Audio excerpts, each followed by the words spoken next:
The story begins at the border of the Kazel territory, where a land was ravaged by a severe drought, and it led everyone to despair due to the scarcity of water. The well was dry as one of the villagers looked on with a look of terror in his eyes. The fields, completely cracked, made any kind of agriculture impossible. Not only humans, but even the animals were succumbing to dehydration. In this tragedy, the villagers knew they had to flee, but this was not simple, as the Marquis of Kazel considered fleeing a serious offense. He sends his soldiers to punish with execution anyone who tries to escape. One of the soldiers approaches and slits the throat of a man, while the rest of the villagers begin to run in panic. Among them, a small child tries to escape but stumbles along the way. Turning around with eyes full of terror, the child begs for help, as the soldier raises his sword in the air toward the child's eye. Tragically, no one is able to save her, and she is executed right there. The one who led this attack was the Marquis' son, a powerful mage who claims to have the blood of the divine kings running through his veins. With an expression of irritation, he asserts that even beasts should show gratitude, questioning the citizens if they don't understand why they're still alive. Even so, they try to escape just because it hasn't rained for some time, and he then asks why they are so ungrateful and insolent. A woman in tears embraces her son and begs for forgiveness, asking that if she is to be executed, at least spare her son's life. However, a soldier orders her to be quiet and strikes her in the back with a spear, almost knocking her down. The blow, instead of just knocking her down, spreads the blood of the child, staining them with the suffering of their mother. As the woman falls to the ground, the child begins to crawl, trying to get away from the lifeless body. Klee, observing the scene, questions the soldier about such negligence, criticizing him for not making this situation more entertaining. The soldier, embarrassed, apologizes for the lack of creativity and asks what he could do to entertain him better. In response, Klee smiles maliciously. The situation becomes even crueler when the soldiers begin to hang the villagers, turning the suffering into a macabre spectacle. To make matters worse, the villagers are forced to bear the weight of their own loved ones, for if they fail, they will perish. The scene is dark and perverse, reflecting the extreme cruelty of the Marquis' son. One of the soldiers calls for the young master, who turns to listen to what he has to say. The soldier explains that the man will bleed to death before they can do anything else, and it would be better to enjoy it while he is still alive. The woman, overwhelmed with despair, cries while holding her husband, trembling and pleading for them to stop. In a desperate act, she runs to one of the soldiers, trying to convince him with pleas. The soldier, merciless, slaps her and orders her to step away. The woman, with tears streaming, holds her bruised face and calls for her husband, who is already bound by several ropes to the same tree where the others had been. As the scene unfolds, the Marquis' son laughs and comments that all of this is truly magnificent. While he mocks, the woman continues to hold her husband, trying to support him amidst her tears. The young master, with an ironic tone, praises her effort, saying she is doing a great job. He even adds that she should keep holding her husband, for without her support, the wound will open and he will eventually die. We see the woman trembling as she holds her husband's body, trying to keep him steady. At this moment, a male voice interrupts, asking the young master to stop treating the blood of the divine king with such irreverence. When he turns to identify the owner of the voice, he spots a knight approaching. We find out his name is Zebek.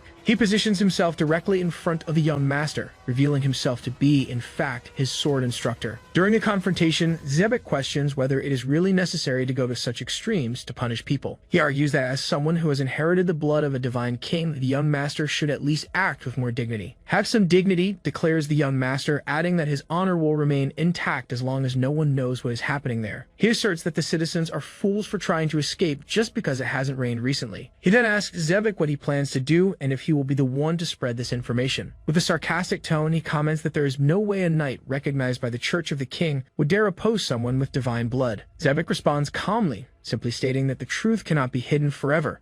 The young master sighs, but his expression shows increasing irritation. A soldier suggests that they should simply kill Zebek, but the young master requests a whip instead. At once, the whip is handed to him, and he uses it to begin whipping the woman holding her husband. Zebek watches the scene in shock, unable to act, merely watching helplessly, as the woman is repeatedly whipped. After some time, the young master is panting. He then begins to smile with a tone of psychopathy, until he comments that it is truly fascinating how the woman still struggles to support her husband even while being whipped. Walking with a smile on his face, he tells Zebek that he should also enjoy himself and take advantage of life while he can. Zebek, on the other hand, observes the bodies scattered around, probably feeling a deep frustration. With the arrival of night, we see that some people no longer have anyone to support them, remaining hanging and lifeless. Some have passed out, exhausted from dehydration. Jan, with difficulty, tells his beloved Safia that she should flee and admits that he was wrong before. She, however, shakes her head, tightening her embrace around him even more. With a weak voice, she asks if the Emperor's herald will really appear while holding a coin. She then looks to the horizon seeking answers. After some time, Safia passes out from the pain, but soon we see someone offering her water to revive her. She begins to cough from choking on the water, until she opens her eyes and to her surprise realizes that Zebek is standing before her,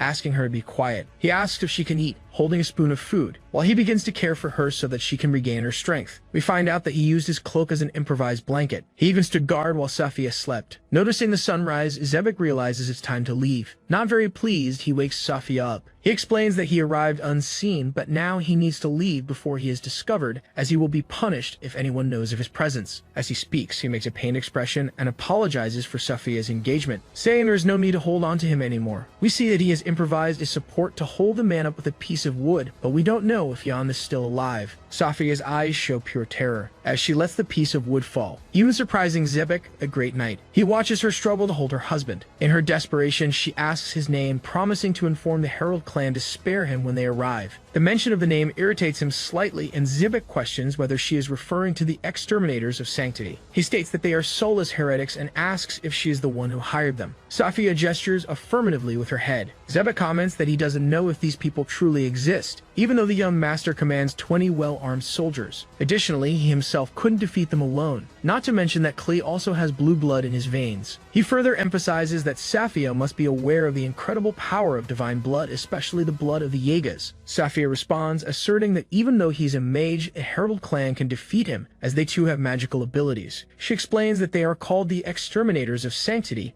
because they earned this title after killing kings who possessed divine blood. Zebek shakes his head and comments that Safia is clearly not in a stable mental state, which is understandable after so much trauma. With a formal gesture, he finally introduces himself, revealing that his name is Zebek and that he is a holy knight of the church. He doesn't reveal his name so that she will beg the exterminators of sanctity for his life. She listens to what he says even though she is on the verge of collapse. Zebek stresses that even if they come, he will fight with all his strength. Before leaving, he says that he will return at night to check on how she is. As he moves away, Safia shows anguish, but tries to keep her strength, repeating to herself that she only needs to hold out for 2 more days. Looking at the Herald clan symbol on the ground, she reinforces that 2 days will be enough. The narrative takes us back to a time before the drought, to a farm where Safia and Jan were talking. Jan hands something to Safia, which appears to be a coin. Curious, she wonders what it is. Jan asks if she has ever heard of the Herald clan. Safia replies affirmatively, explaining that her father used to tell stories about them when she was younger. According to her father, all the members of the Herald clan had no soul. Jan confirms this and explains that the gold coin Safia is holding is known as the Emperor's Gold, capable of summoning those without souls. However, he warns of the danger, as if anyone from the king's church saw her with such an object, the heretic interrogators would execute her.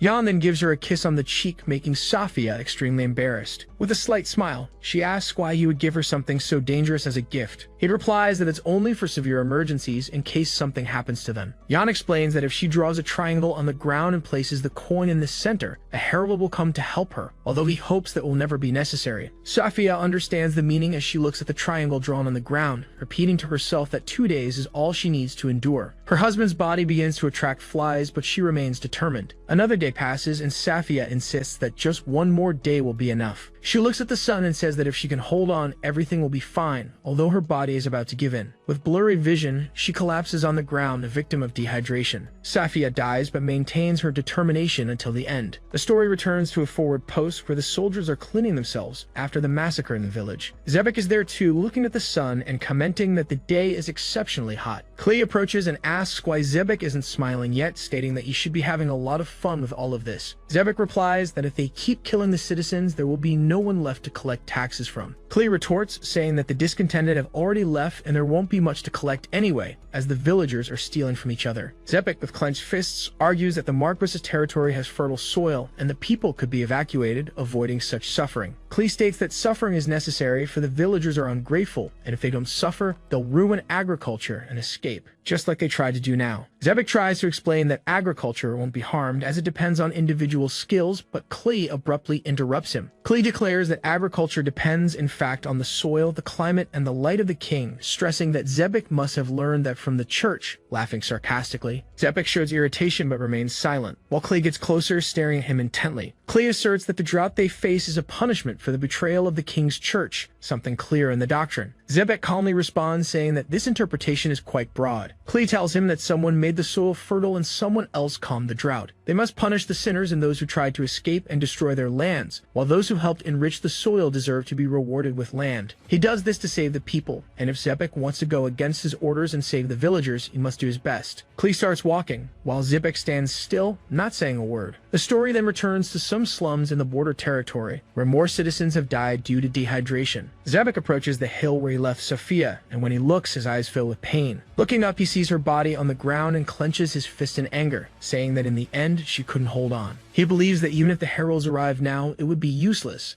as most of the villagers had already died. As he gazes at Sophia's corpse, he starts to sense a sinister presence, and immediately, someone appears behind him, with a sword pointed at his neck. The person warns him that they will bring him down if he moves, asking Xebec not to turn around. Xebec, sensing the ghostly aura of the individual, deduces that he must be a herald. The being asks if the man is a knight or part of a rescue team, to which Xebec confirms that he is a holy knight. The man asks, as a precaution, if he didn't have any contract, saying it would be interesting if a knight from the king's church requested a contract there. Xebec, irritated, asks if the man is mocking him. The man reflects for a moment, saying that the girl was his contractor and that she was already dead, so he got a gold coin for free. He asks what happened there. Xebec responds that if the man sheathes his sword and steps back, he will tell the truth in exchange for his honor. The man smiles and nods, using his ghostly aura to considerably increase the distance between them. Xebec, surprised by the speed of the movement, wonders if the man is truly a ghost. The man sheathes his sword and says that it seems Xebec believes he would have been defeated if he hadn't ambushed him. But it's fine, because if Xebec is a holy knight, at least he has courage. Xebec asks the man if he's a mage, but the other responds that everyone in the Herald clan is except for him. Confused, the swordsman questions whether what the man did earlier was not magic. The interlocutor then explains that it must be difficult for someone like him to distinguish between superhuman physical strength and magic. Still intrigued, Xebec asks the man's name and his classification as a herald. The stranger remains silent for a few moments. Then he insists, stating that he has already revealed who he is and where he comes from. In response, the man ironically asks if Xebec truly said that, as he didn't hear it. Finally, he introduces himself. "My name is Azadin, of the 108 Spirits, the Herald of the Emperor." Xebec notes that the 108 Spirits is the lowest position, but the movement demonstrated by Azadin proves that he is far from ordinary. Azadin takes the opportunity to remind Xebec he had promised to tell what happened there. After a brief silence, both observe the territory from above. The herald comments that the story is indeed impressive. Soon, a different voice is heard announcing that the contract has been completed. Xebec feels something strange in the air and sees a bird flying above. The bird lands on Azadin's shoulder and informs him that he got free coins because the requester is dead. Surprised to hear the owl speak, Xebec listens as it says that it's time to move on to fulfill another mission, and there's no time for rest. The bird instructs Azadin to go ahead. He clicks his tongue and begins to walk, but the swordsman asks him to wait, questioning if he will really leave after receiving his reward for the requester's death. Azadin, with a curious tone, asks if Xebec wants the request to be fulfilled, finding it strange as he believes the master will suffer the consequences. Firmly, Xebec responds that this won't happen and calls the herald soulless. The swordsman draws his sword and points it at Azadin, declaring that he will defeat him right then and there.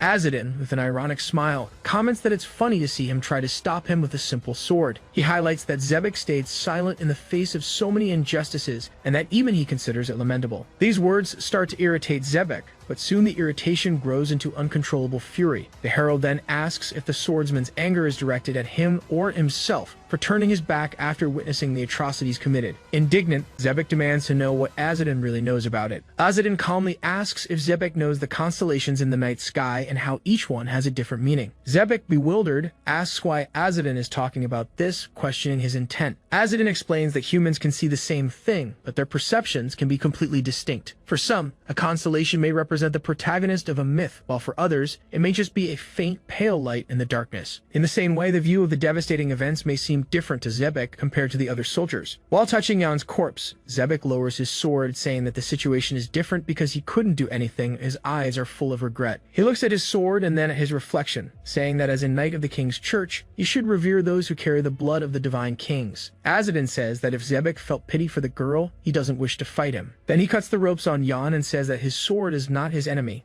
Xebec seems to be dealing with conflicting emotions, while Azadin also picks up Sophia's corpse, asking if he has a shovel. Intrigued, Xebec asks why he needs one and if he intends to bury these people, calling it madness. Azadin responds that he will give them a funeral. Zebek thinks for a moment and says that Klee wants the bodies hung on trees to send a message and prevent others from repeating what they did. Burying the bodies would be like directly challenging him. Azadin then says that if Zebek doesn't have a shovel, he cannot be helped and begins to dig with his hands. Zebek, after a pause, tightens his grip on his blade and drives it into the ground. Azadin watches, surprised, as Zebek also begins to dig, and together they prepare individual graves for Safia and Yan. After some time, both finish the task, even placing small crosses on the graves. During this time, the herald says a prayer, asking the Archangel of Wisdom, Courage, and Mercy to care for their souls. Zebek, intrigued, asks why someone from the Herald clan would use a prayer from the Order of the Saviors. With a carefree gesture, the archer explains that he simply appreciates their ideology. The swordsman comments that it is reckless to abandon the fate of his original clan and serve a faith considered heretical. In response, the other says that if one doesn't defend what they believe is right, then their birth will have no meaning at all. Curious, Zebek asks what exactly Azadin finds so fascinating about the Order of the Saviors. As he responds, Azadin turns around, taking something from his waist and beginning to adjust it. It's clear that it was a bow, worn by him like a belt, which he now prepares to use. He points it in the direction where an individual is approaching, believing that it is the one he serves. Zebek,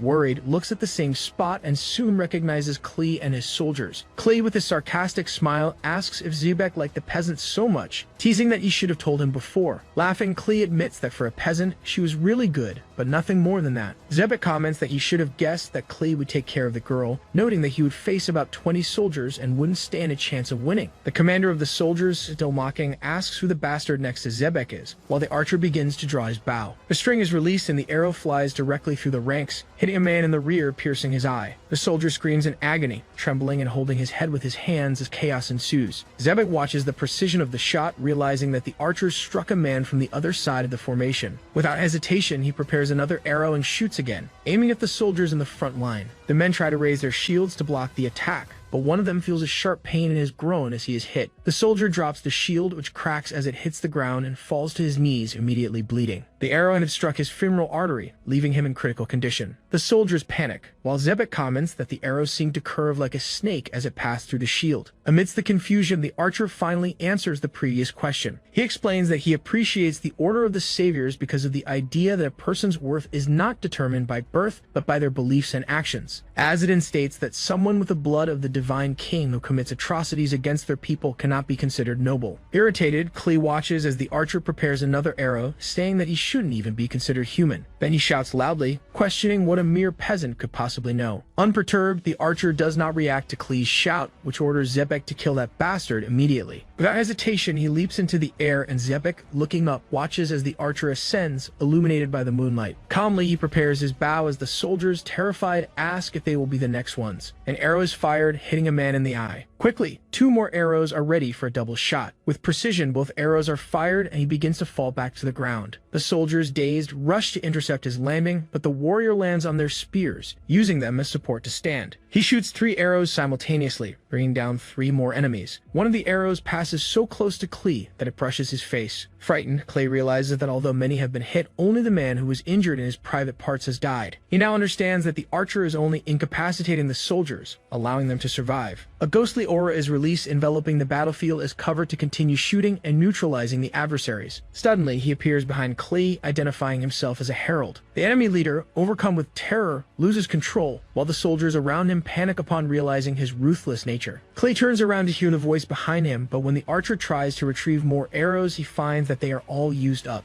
Taking advantage of the opportunity, Klee tries to attack him, but is struck directly in the face. Calmly, the archer dismantles his bow and tucks it back into his waist. As Klee screams in pain from the wound to his eye, one of the soldiers tries to attack from behind, but the blow is deflected. The archer responds with a punch to the attacker's face and grabs his sword. He explains that he used the arrows to reduce the number of enemies and challenges the soldiers to face him if they are brave enough. Soon after, he plunges the sword into the ground of one of the men, castrating him with the blow, which provokes a surprised "oh" from the others. Turning to the soldiers, it becomes clear how unpredictable and dangerous he is. The owl watches this scene as the battlefield fills with blood. Slowly advancing toward Klee, the archer states that he didn't make him wait too long. For someone like Klee, who has always caused pain to others, he explains that what happened here is far from being a sufficient punishment. Suddenly, the enemy casts a spell, releasing an intense yellow light that blinds everyone around. One of the soldiers comments that he is losing his vision, his eyes showing the effects of the spell. However, the archer seems immune to the magic. Klee, in a mocking tone, suggests that his noble blood is incomparable to his opponent's. In response, the blade swings forward and Klee's blood flies through the air. Realizing what has happened, Klee screams as he notices he has also been castrated, while blood pours down his clothes. Desperate, he begins to cry, asking what just happened. The archer, laughing, asks if he has mental problems, as he should clearly understand the situation. Taking advantage of the moment, he grabs Klee by the hair as the noble, frantic, offers money, women, and anything else the adversary might want. But the response is direct. As the exterminator of holiness, he knows heralds well and is not easily convinced. Desperate, Klee screams for Xebec,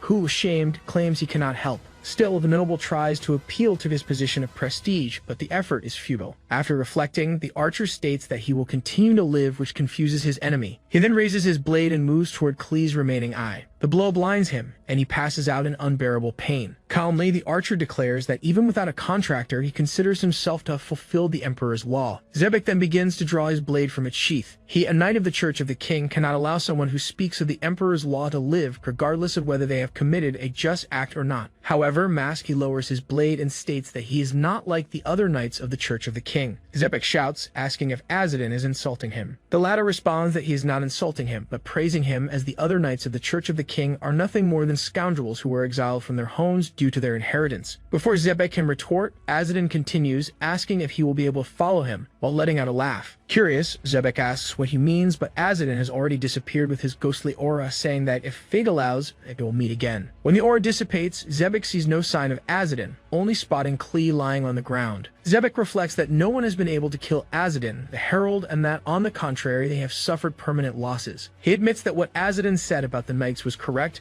and that this also applies to him. Xebec smiles slightly, feeling a weight lifting from his chest, for at least Sophia and Jan have been properly avenged. The scene shifts to a group of people bowing before their lord, begging to be exempt from taxes. They explain that everyone is fleeing the village, leaving behind an abandoned place. Those who stayed are starving and returning as undead, wandering the streets. The village is infested with thieves and monsters, and no one can afford to pay the taxes due to the terrible situation. The lord waits for a moment, seeming irritated, before calling them shameless. Then none other than Klee's father, Margrave Kazel, appears. He comments that at this rate, they'll soon be asking for food too. The civilians, now fearful, realize that he is right. The man leading the group looks at him, begging, saying they are at their limit. Kazel responds that nothing will change the humble blood running through their veins, and if they wish, he can offer them relief. Surprised, they ask if he will really do this, and he smiles, affirming that he will, as long as, if they fail to fulfill his request, everyone in the room will be hanged. The question of whether they would agree goes unanswered, while the group remains silent, shocked. They exchange glances, unsure of how to react. Kazel begins to cast some sort of magic with his hand and tells them not to be afraid. He assures them that what they ask for is nothing more than a single page, as the nature of the grimoire he holds. The leader explains that they are ignorant about magic and do not know how to locate it. Kazel laughs, saying that even fools like them will be able to find the grimoire if they simply desire it. He says the grimoire will respond to their call and reveal itself. If they manage to bring him a page from the grimoire, he will exempt the village from taxes for 3 years and provide 50 bushels of wheat, barley, and oats. The civilians are surprised by the offer, and one of the men asks for at least the name of the grimoire so they can look for it. Kazel clenches his fists, making the magic disappear, and looks at them with a threatening expression. He reveals that the grimoire is a copy of the Book of the Divine King. The citizens, still shocked, leave, while Kazel remains seated on his throne. A snake slithers through the curtains and climbs up to his side. When he looks down, he sees the snake transform into an imposing woman, who says she thinks mentioning the book's name was a great imprudence. Kazel calls her absurd, stating that he knows her group is searching for the grimoire and that, in any case, rumors about it will soon spread across the continent. Therefore, it would be smarter to use the poor to find a page for a group. He asks what she wants by revealing herself. The response comes with the revelation that she has come to tell the truth, revealing that her son was a victim of all this. Before she can finish, Kazel interrupts, saying that Klee's forces would fall easily since Xebec is with them. The woman then reveals that the true opponent was actually a member of the Herald clan. Kazel's eyes light up, and he asks firmly if she is sure. The confirmation comes with the explanation that they are after the Book of the Divine King, because to free themselves from the curse of their duty, they will also meet it. Kazel asks if her son is dead, and the woman replies that he is not, but that he lost the sight in both eyes and was castrated. Visibly irritated, Kazel listens to her question, and she asks what he will do. He instructs her to send soldiers to their neighborhood to kill the herald who was sent. The woman responds that she understands and will contact the commander. Kazel grabs her hand, telling her she should ask someone else to do this, and that, if her son was castrated, he can simply make another, while pulling her to his lap. She begins to smile, but this might get awkward to show in the rest of the video. Just kidding, we didn't see anything anyway, as the scene jumps to another place in the territory. Azadin is there, showing that he has no water. He sighs, saying this is bad and that, at this rate, he'll die of thirst. He asks the owl why he had to put on a show, saying he could have done it in 2 days, calling her foolish. The owl questions if he dares speak so impertinently with the emperor's mouth. Azadin looks at the owl with a confused expression before beginning to explain in an entire wall of text how the heralds came to be. He explains that this happened because the emperor died without a plan which cursed all the heralds. He continues, hitting the owl with facts and logic, asking why he had to put on a show. He mentions that he was forced to drop everything he was doing to run here as quickly as possible. Because of that, he is now about to die of thirst while still being hungry. He doesn't even think he'll be able to digest it because he is too dry. The owl apologizes, saying her servant will arrive soon. She notices something and wonders what is happening as Azadin reaches for his blade. Azadin wonders if it is a ghost as he sees a group forming before him.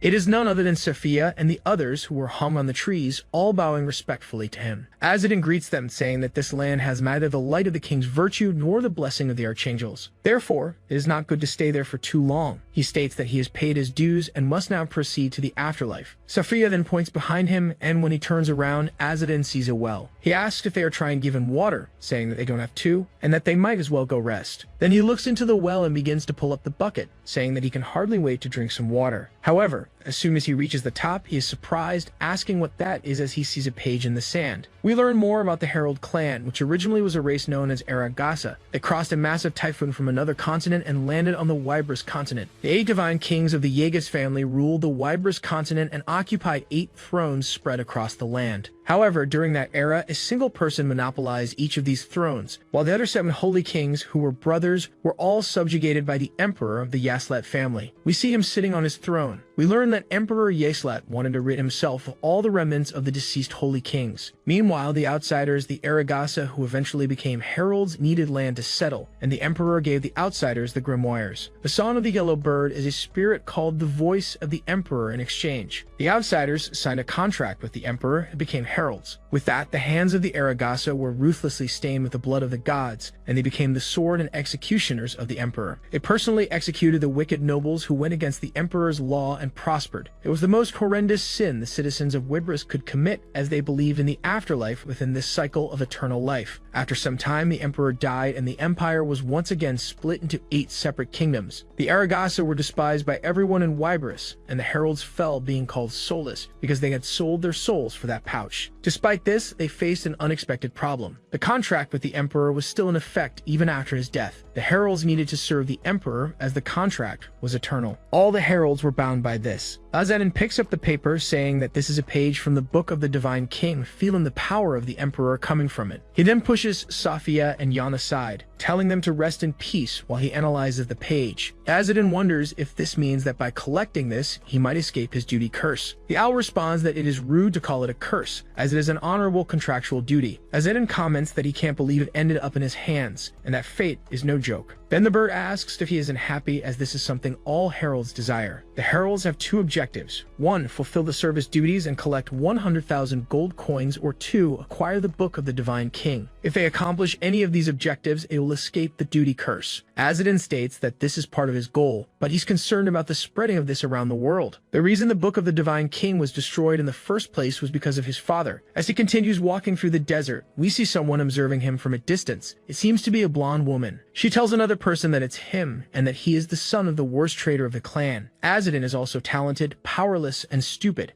She asks a man beside her if he really can't use magic, as the rumors say, claiming that he is cursed. The man says he doesn't know if he's cursed, but he knows for sure that Azadin can't use magic. With the woman comments that she heard he wet the bed until he was 8 and can't even tie a bowstring. She doubts Azadin will ever be able to fulfill the herald duty. The man calls her, and we discover the woman's name is Midian. The guy suggests they should go back, as there's no need for her to work for the lowest ranking herald when she's related to the contractor. Midian draws an arrow, saying she wants to test her skills, but the man with her says they can't attack a herald. She asks why it matters, as if she wins, she'll take his place so they can't lose. But it will be bad if he dies, so she'll take the tip off the arrow. The man tells her that he's still a student of the ancient Kazas, and there's always a what-if in every situation. She says it doesn't matter. No matter how incredible Kazas is, a fool is still a fool, even if they train for 10 or even 100 years. Midian simply hates that the son of a traitor is a herald, and worse, he can't use magic, taking up space for competent people like herself to not become heralds. She then shoots an arrow from where she stands, flying directly into Azadin's back. Midian immediately hides behind a rock but wonders if she hit him or not. Hidden as she peeks over, only be struck directly in the forehead with a stone as Azadin jumps. He begins crouching while looking at her, asking if she was the one who shot the arrow. We see that he caught it in his quiver. Midian tells him it was a greeting but wonders when he arrived, as she couldn't sense his presence at all. Then she realizes where he caught it, saying that this is absolutely insane. Azadin asks for their names, and Midian introduces herself, saying she's from the other lineage. Finally, we learn the guy's name, Ishmael. He says they are assistants and came to help him. Azadin asks if that's really the case and drops the arrow, saying this doesn't seem like assistance. Midian tells him that his quiver seemed empty, so she just wanted to give him arrows, claiming it would definitely be the best. She says it seems she applied to be his assistant because she was bored of staying in the Holy Land and asked them to go back home, calling them kids. Midian begins to get irritated, saying she's sure she told him she's from the other lineage, to which he responds that lineages mean nothing to heralds, and if she came to work for him, she's now his subordinate, but she shot arrows at him. Perhaps she wants to learn what happens when you do that outside of the Holy Land. She says he's so different from the rumors, asking if he's really the same person others openly mocked and bullied. Azadin tells her to apologize for being rude and that if she wants something from him, she should show respect, whether as a member of Aragasan or as his enemy, asking which one it will be. Grinding her teeth in frustration, she sets her pride aside for a moment, saying she's sorry for her rudeness and lowers her head. Azadin says he accepts her apology, but that she should never shoot anyone with her arrows again, unless she intends to kill them, as weapons are not toys outside of the Holy Land. She says yes, and as Azadin turns away, he tells them he won't say anything bad about them, so they can return to the Holy Land since he doesn't need assistance.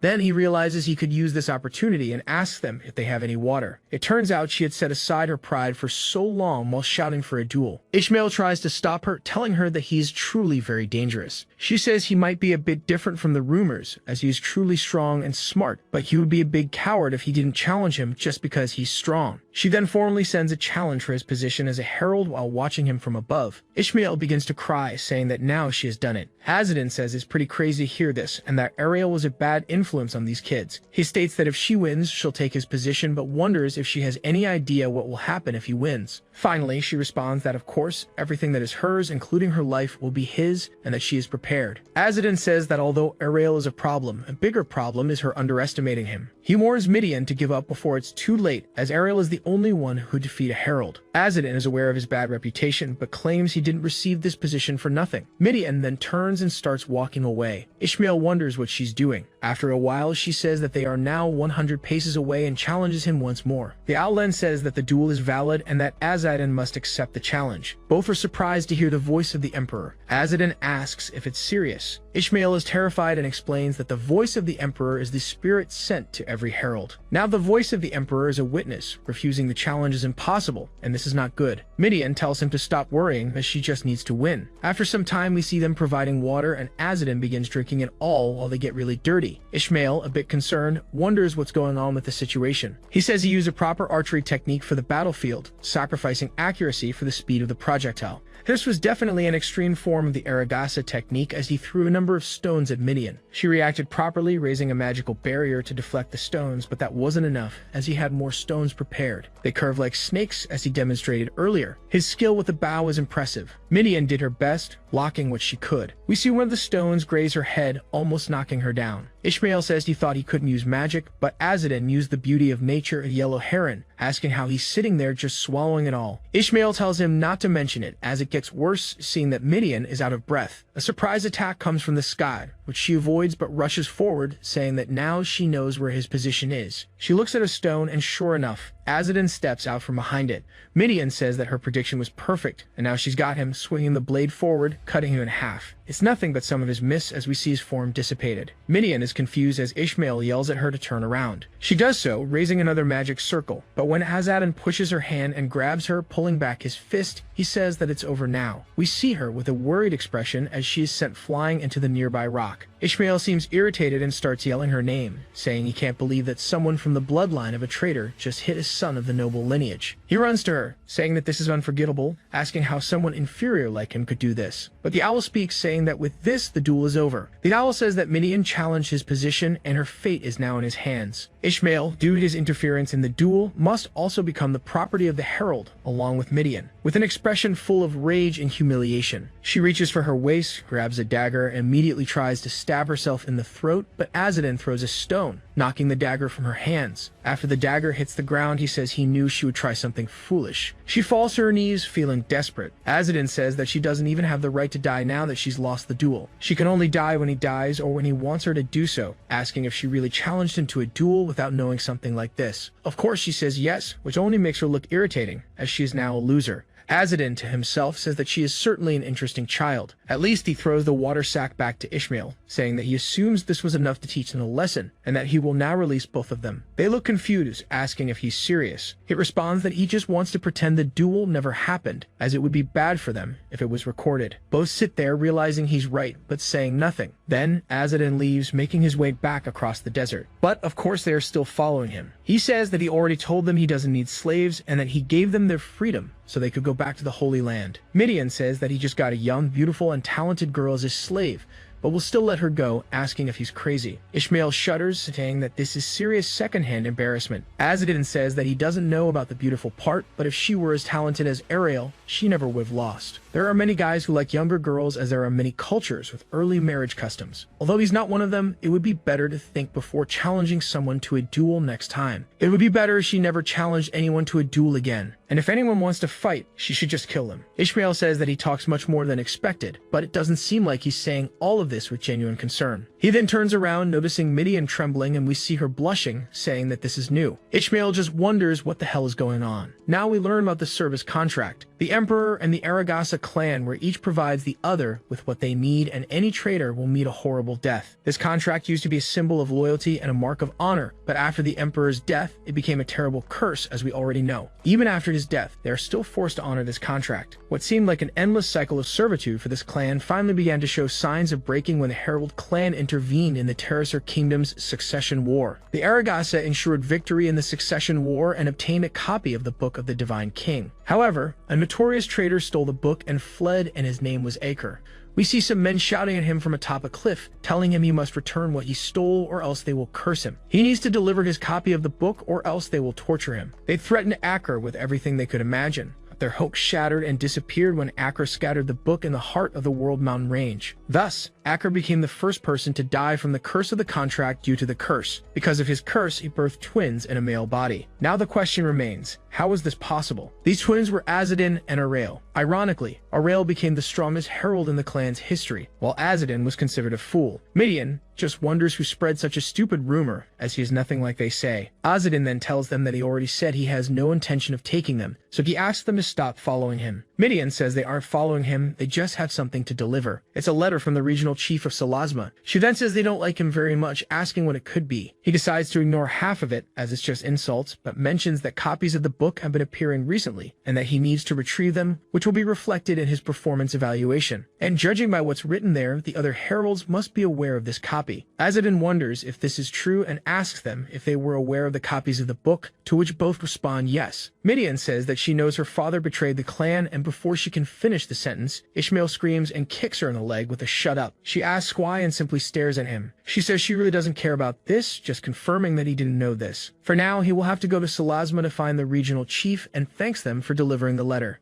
Midian says they're going to the same destination, so they can just follow him and tell him what's been happening in the clan too. He replies that he doesn't own the road, so they're free to do whatever they want. As they walk, she quickly runs ahead, happy, while Ishmael sighs in relief. Sometime later, they finally arrive at the edge of the desert and are about to enter a grassland area. Now they also have mounts. While Azadin sleeps, he wakes up and stretches, telling the other two to get up as well. They continue walking with their new mounts, and he tells them to just spring ahead. Both are still sleepy, but we see water for the first time in a long while, and they begin to fill their canteens. And when Azadin puts down that giant bag, someone shouts at them, asking who gave them permission to take water from his spring. He himself says that he has no intention of fighting, asking what they want. The man says he wants all of them, smiling maliciously. Azadin just wants to confirm, asking if there's no room for negotiations. However, the man responds that he certainly talks too much for an adult man and asks what's wrong with a mask, if he's a clown. The leader then tells his men to go capture the girl and kill the other two. Of course, they exit the scene, and judging by their poses, it seems like they were knocked out. The others begin bowing and apologizing, saying they are innocent people. Ishmael says he thought they were bandits. They explain that they were just recently called up as the children of Marcus Kazel are recruiting people to find a book. Everyone wonders how they should find something like that and therefore wander aimlessly due to sheer bad luck. The guy corrects himself, saying it's a great stroke of luck to meet someone as noble as they are. Midian asks if they could just be thieves making up excuses. Azadin says he doubts that, as this isn't a road where merchants and travelers usually pass. Midian adds that, in that case, they will have to kill them quietly. But Azadin says he doesn't kill without a reason. She's surprised, and Ishmael comments that it's fair to kill them even if they are really good people. There's a chance they could be exposed if they leave them alive. However, the other man says that doesn't mean he should kill them for his own comfort, and that all people deserve a second chance.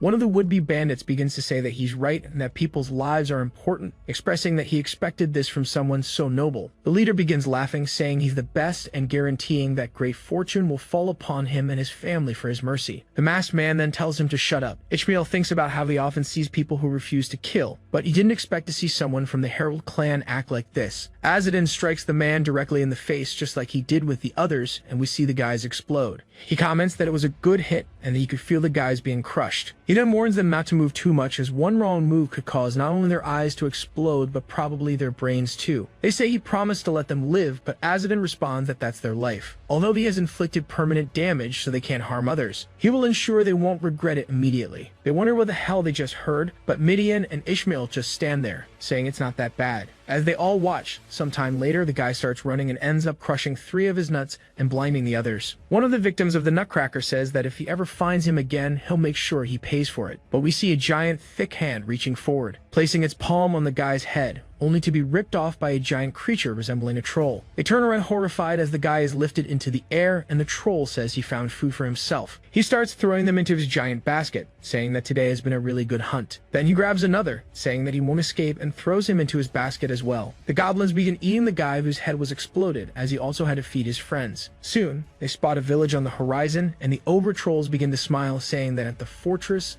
there will be plenty of food. We return as they continue riding their mounts. Midian says that at first she thought he was just going slowly, so she was surprised, but she thinks it wasn't a bad tactic, as they even recovered all their weapons. Azadin says it's hard for someone to understand others without having been in the same position, and that losing an eye has greater consequences than one might imagine. The people who would have been victimized by their incursions are not people who fear, and he's sure it's a good opportunity for them to regret. Ishmael is surprised that he gave them the chance to repent. It's funny that a herald is giving another person a chance to purify their soul. They begin to dismount, and Azadin says that the conversation is bothering him. Midian asks what he means. He says that rumors say that Marcus Kazel is looking for a copy of the Book of the Divine King. Ishmael comments that Kazel lost the succession fight, asking if he thinks Kazel is trying to rise in the hierarchy by using the book. Azadin says that seems pretty dangerous, so he'll have to take off his mask, as it shows he's a herald, and they'll need to be cautious until they leave Kazel's territory. We see the faces of both of them, completely surprised, realizing that our friend Azadin doesn't even have eyes, as all we see is a scar on his face. Both stand there and mouths agape, while he puts on a cloak to further disguise himself. Ishmael says that he doesn't seem to have any difficulty, even though he can't see, asking how that's possible. Azadin responds that he doesn't know either. Since he was born, he has been able to see without eyes. Midian runs up to him and he wonders what she wants, telling her to speak her mind.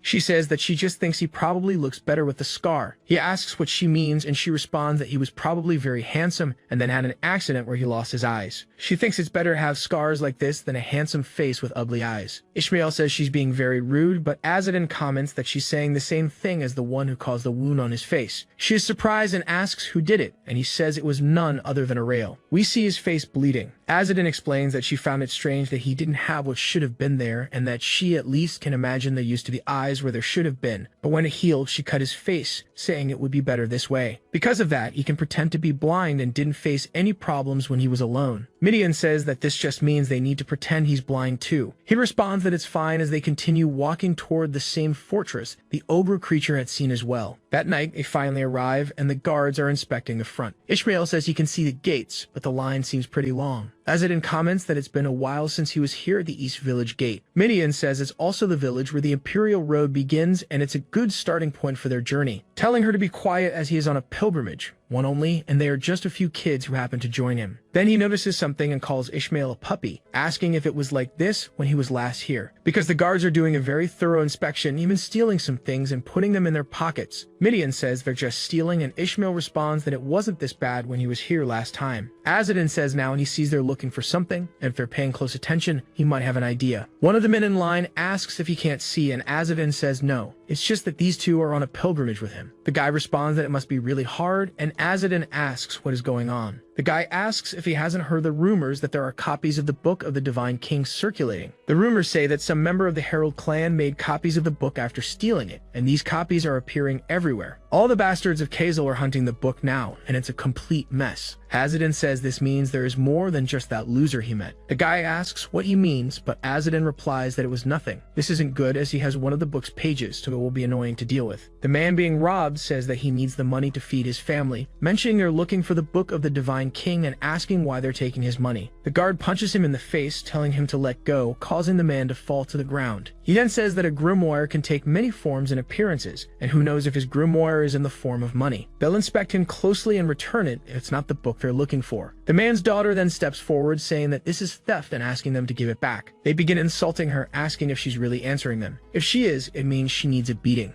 Her father hugs her, saying they're threatening a child with violence. They all tell him to shut up, hitting him in the stomach. She starts comforting her father, and the guard says he should educate his daughter better. Then they ask the next people to step forward. We see Midian very angry. Ishmael asks what they should do, and Midian wonders if they should fight, but Azadin says to wait. A man then runs, whispering something to the guard, which scares him. Azadin realizes that this is not a good thing, as everyone starts panicking, grabbing what they can and running inside. Everyone else wonders what's going on. Then, even blind, he tells them that an ogre has been spotted nearby. Curious, they ask what he means, and Azadin explains that he has very good hearing and has heard about the ogre. That's why they ended up closing the gates. We see them all looking worried. Everyone starts banging on the door, saying they can talk about it and asking to be let in. Next, we see a carriage as a man approaches it. We are introduced to another of Kazel's bastard sons named Jarkiv. He asks if they closed the gates, and they confirm that they did. Jarkiv says that since they confirmed there are no copies of the book there, they should just leave with what they took. A man runs up to Jarkiv,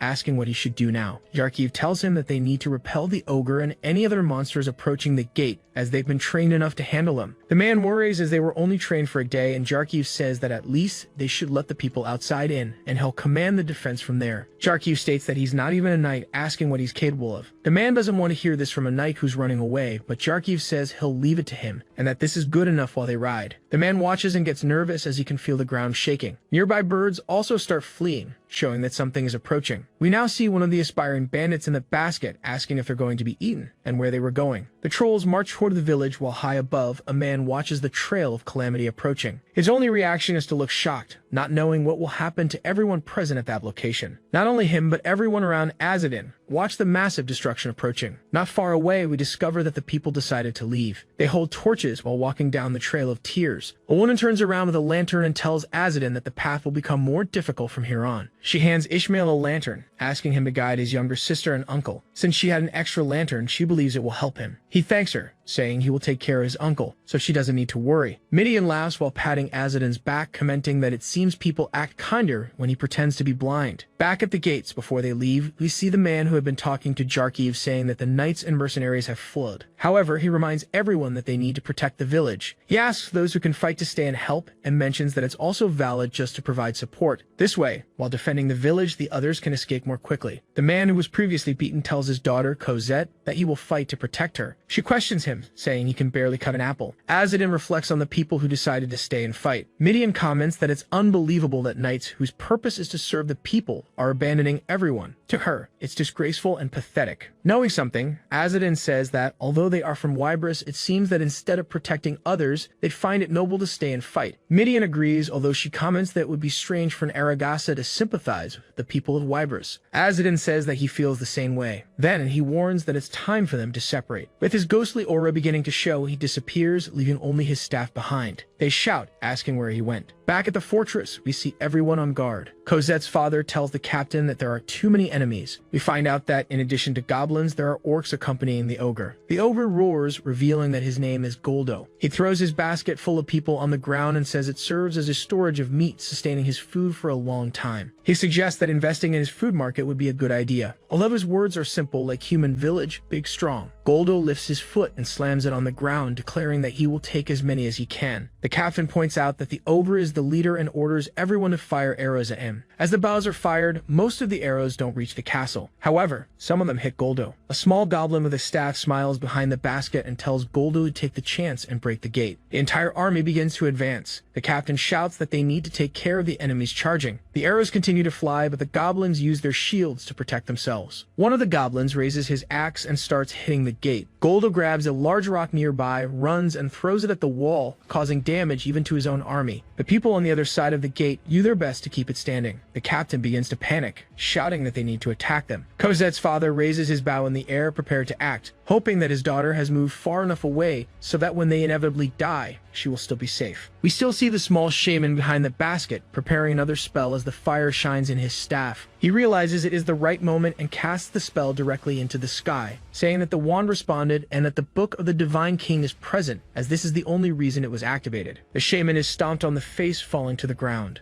Azadin uses the basket to fly up high above Goldo, who is already preparing another rock. Goldo throws it directly toward Cosette's father and another villager, and we see the explosion happen. However, Azadin manages to get them out of the danger's way in time. He releases them, and the captain is surprised to see someone coming to help them.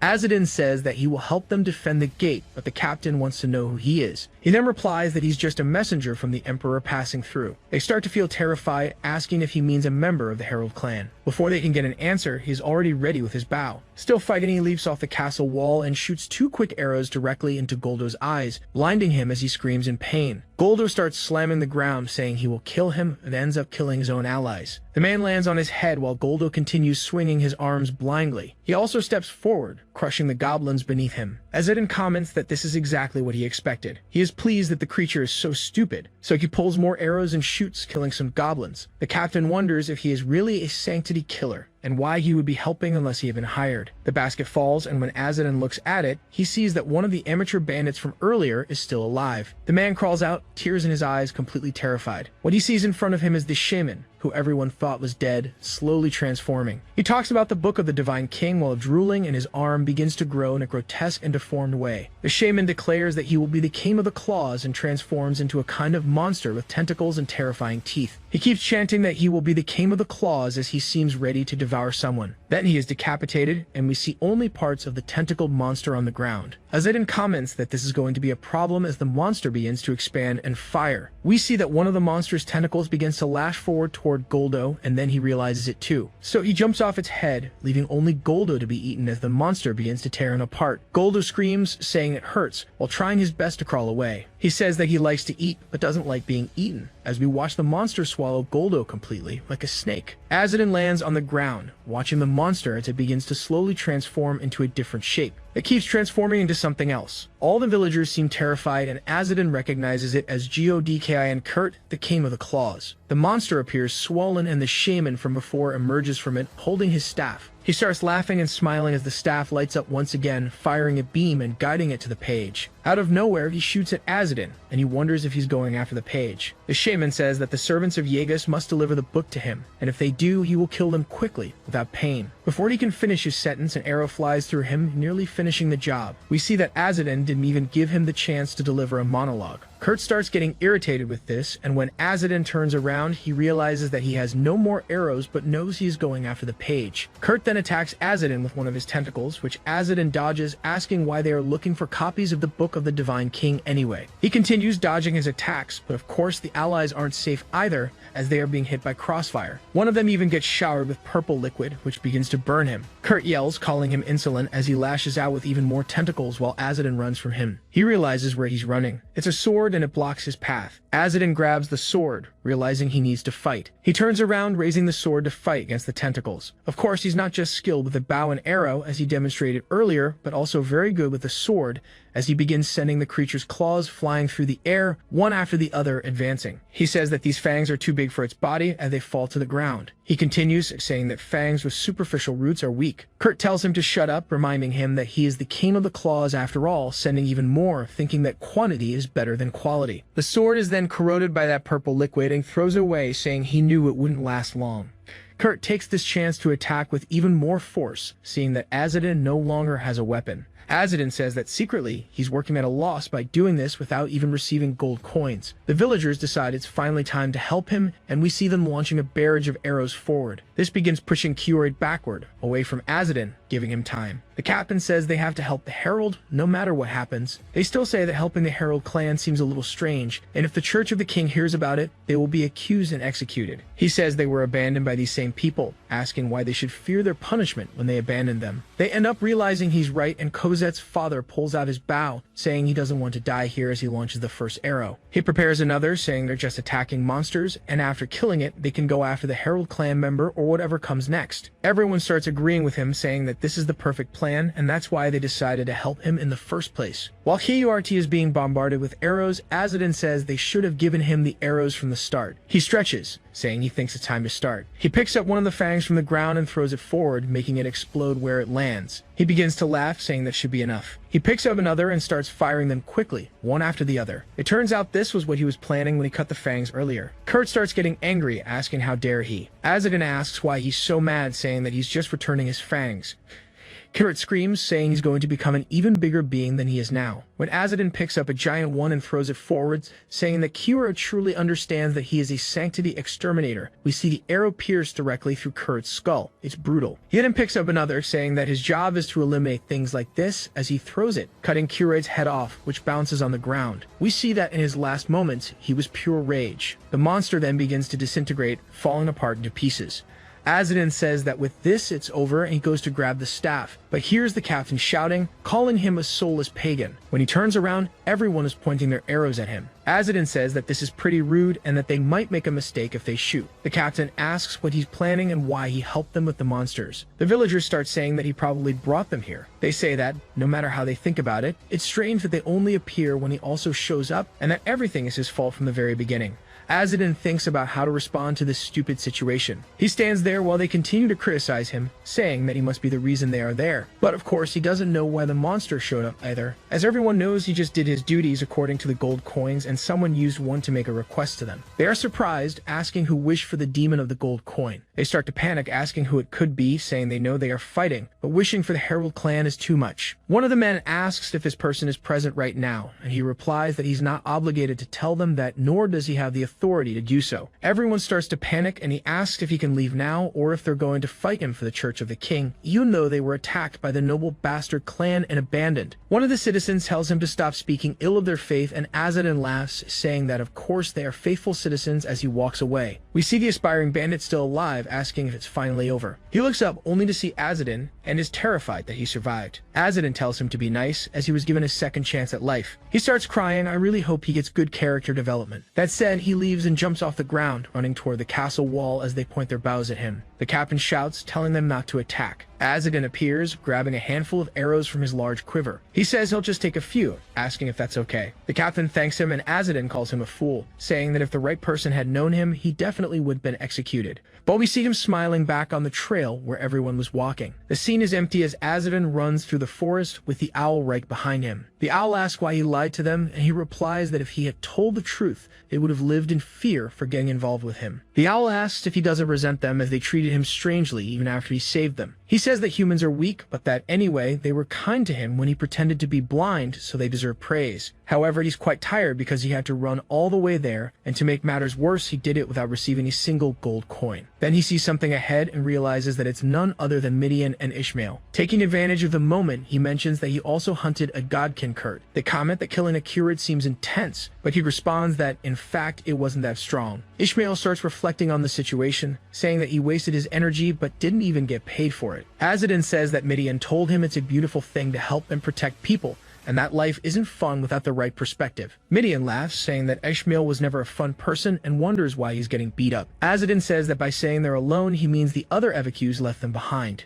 She explains that they tried to stop them at first, but they said they would come back to help them fight against the weak monsters. They even gave them a torch so they wouldn't get lost in the dark, which was kind of them, but they only did it because they didn't know she was Aragasa. Midian starts saying it was only because she's pretty, and Azadin laughs, saying that surely it was because she was a child, not because they thought she was pretty. She says she's 13 years old and mentions a queen in the north who is already married at that age. Azadin then asks if they recognize the staff as he shows it. Midian says it looks like a magic wand. Knowing this, he then reveals that it was what Kurt had. She says she'll have to concentrate hard for that, but at the moment, she doesn't have enough energy. Then she realizes something and asks if he's recognizing her as a subordinate. He replies that she can certainly ask a relative for a favor.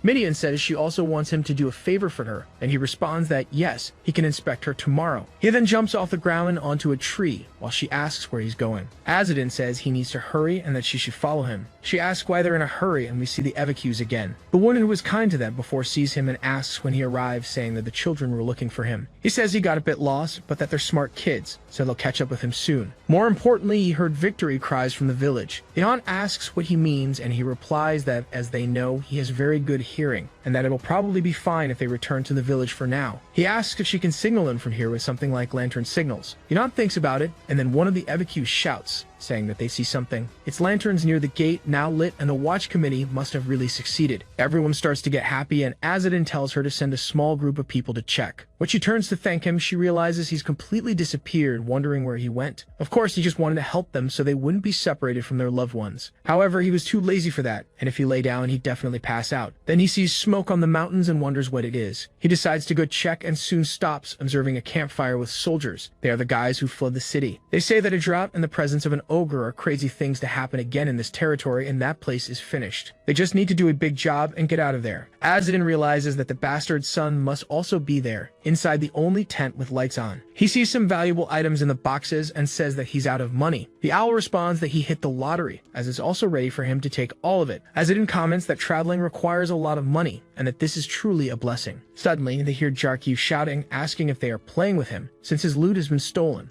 Jarkiv says that this is the only reason he hired them. They explain that they were ambushed and didn't even have time to react. The Lord calls one of the men, telling him to say something as it's his responsibility. We see the man eating an apple and saying that if he says yes, then it must definitely be his fault. Jarkiv responds that he will cut the salaries of these two, asking if they have any objections. The man replies that he should do whatever he wants. However, one of his belongings also disappeared, which means it's not just a simple thief. Jarkiv asks what was lost, but the man says he won't tell him, even though it's probably nothing important, and therefore doesn't matter. The man then says that the little thief will probably move on to the next village and suggests that a recruitment order be issued in that village with the Lord's authority. Jarkiv comments that the nearest village is a public station and is run by a noble, so it would be difficult to do that. He asks the man why he's giving him orders, reminding him that he's the boss there. The man smiles and replies that it's fine, he'll just raid that place in his name before stabbing Jarkiv in the stomach with a knife. Jarkiv looks down, terrified, asking why he would do such a thing. Even his men are confused, asking what went wrong. We see the man's eyes glowing green as he tells them not to worry, since that dagger was a gift from a witch and soon begins to release a purple aura. The dagger transforms into a spider and penetrates Jarkiv's skin. Jarkiv begins to panic. I'd be terrified too. The captain tells him he should be fine for now, and Jarkiv screams, asking what the man did to him. The man then whistles while Jarkiv begins to feel a stabbing pain and falls to the ground. The man tells him to relax, claiming that the spider inside him just gave a little bite, and that he only needs to listen carefully or the spider will start laying eggs inside him. When the eggs hatch, it will surely be quite a sight. Jarkiv asks what the hell the man wants from him, and even the other soldiers seem concerned about what to do. The captain puts his arm around his shoulder and says that he will raid the public station and capture the little rat who stole his precious item. Jarkiv looks absolutely horrified and jumps to another spot. Meanwhile, we see Ishmael and Midian sleeping on their mount. The owl tells them to get their butts up, and we see everyone doing exactly that, listening to it. Midian notices something and calls Azadin, asking why he now has two wands. He replies that when he looted to the mercenary supplies yesterday, he found the same one and it looks almost identical to the one the goblin shaman was using. Azadin tells her to take a look. Ishmael grabs the wand and says he will examine it, as it might be cursed. He begins infusing his mana into it, checking the properties of the wand, and Azadin asks what he sees. Ishmael replies that he sees a mental image of green and black. Azadin comments that if it were the king of the Fang, he should be seeing red mana, asking if it belongs to a different Kurt. Ishmael confirms that it does, explaining that the purpose of the wand is to locate a specific target. He says it's made to point at something is not durable, so it will break easily. However, its creator was definitely very skilled, as despite seeming to have been created in a hurry, its performance far exceeds that of most magical tools. Azadin states that it's a wand created to track the pages of the Divine King's book. Since there's more than one of these, that means he will have to deal with even more trackers for now. He decides to go take a look at the items he just stole. We see Azadin observing the mercenary camp from a tree branch. He comments that the atmosphere has changed drastically since last night as they are preparing for a battle.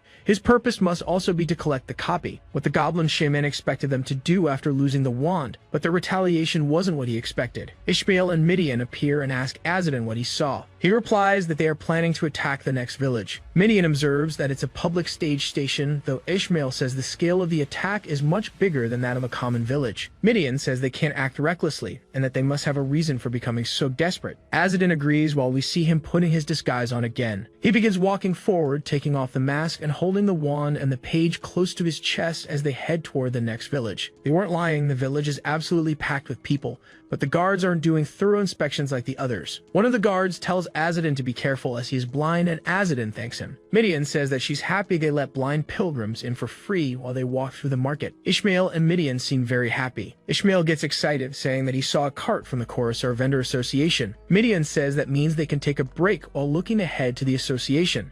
Azadin thinks about it, asking if it will be such a good idea as they start walking. Soon we see a flashback of a child talking to Ariel, asking if she is really the youngest herald. The child reminds her that she is still the daughter of a traitor, so she shouldn't be so full of herself. The man explains that the greatest genius of the clan, who became a herald at the age of 3, was how adults referred to Ariel back then. And in his youth, he had to learn the truth of that through a broken ankle. However, that wasn't all, because Ariel was much more than just what the rumors said about her. He found her very beautiful and couldn't take his eyes off her. The man then opens his eyes, wondering what she is doing now. Then he hears a sound from outside and wonders what it is. We go back a few hours earlier when Azadin and the others arrived in the city. They arrive at the Coruscant Merchants Association. The association started as a small network of traders but has grown and is now a large organization. In fact, it is one of the ghost organizations managed by Herald Clan, meaning the Aragasa people. Therefore, all the merchants in the association are children of Aragasanos. We see them looking away from Azadin, who of course is not welcome, as his father is considered a traitor. Azadin says it would be nice if everyone kept quiet today. Midian and Ishmael can hardly wait to take a bath. Then we hear some people shouting at him, asking if he is really the Lord Heralds of the 1008 spirits. They ask if the last 3 months of pretending to be a herald have served him well. He doesn't answer, and they continue mocking him, laughing at the fact that he's a servant, saying that despite that, he certainly has talent.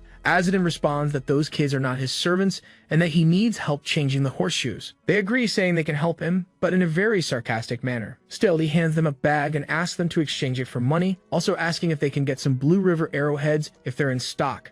The man stands right in front of Azadin, saying that he only became a herald thanks to Elder Kasa's recommendation, even with the formal procedures.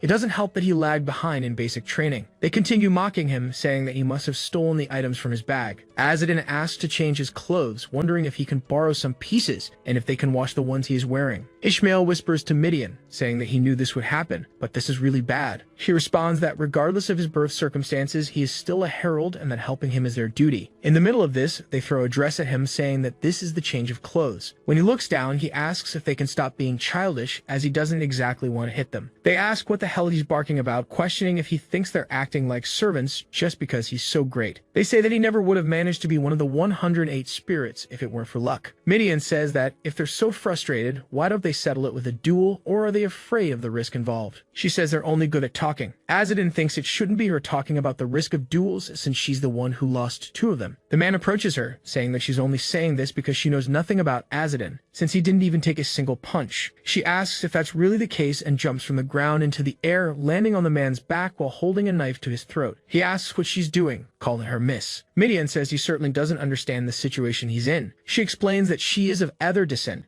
and that, as a mere servant, he dares to make such sarcastic comments. She says that if he doesn't like Azadin, then he should step forward and prove himself through actions, not words.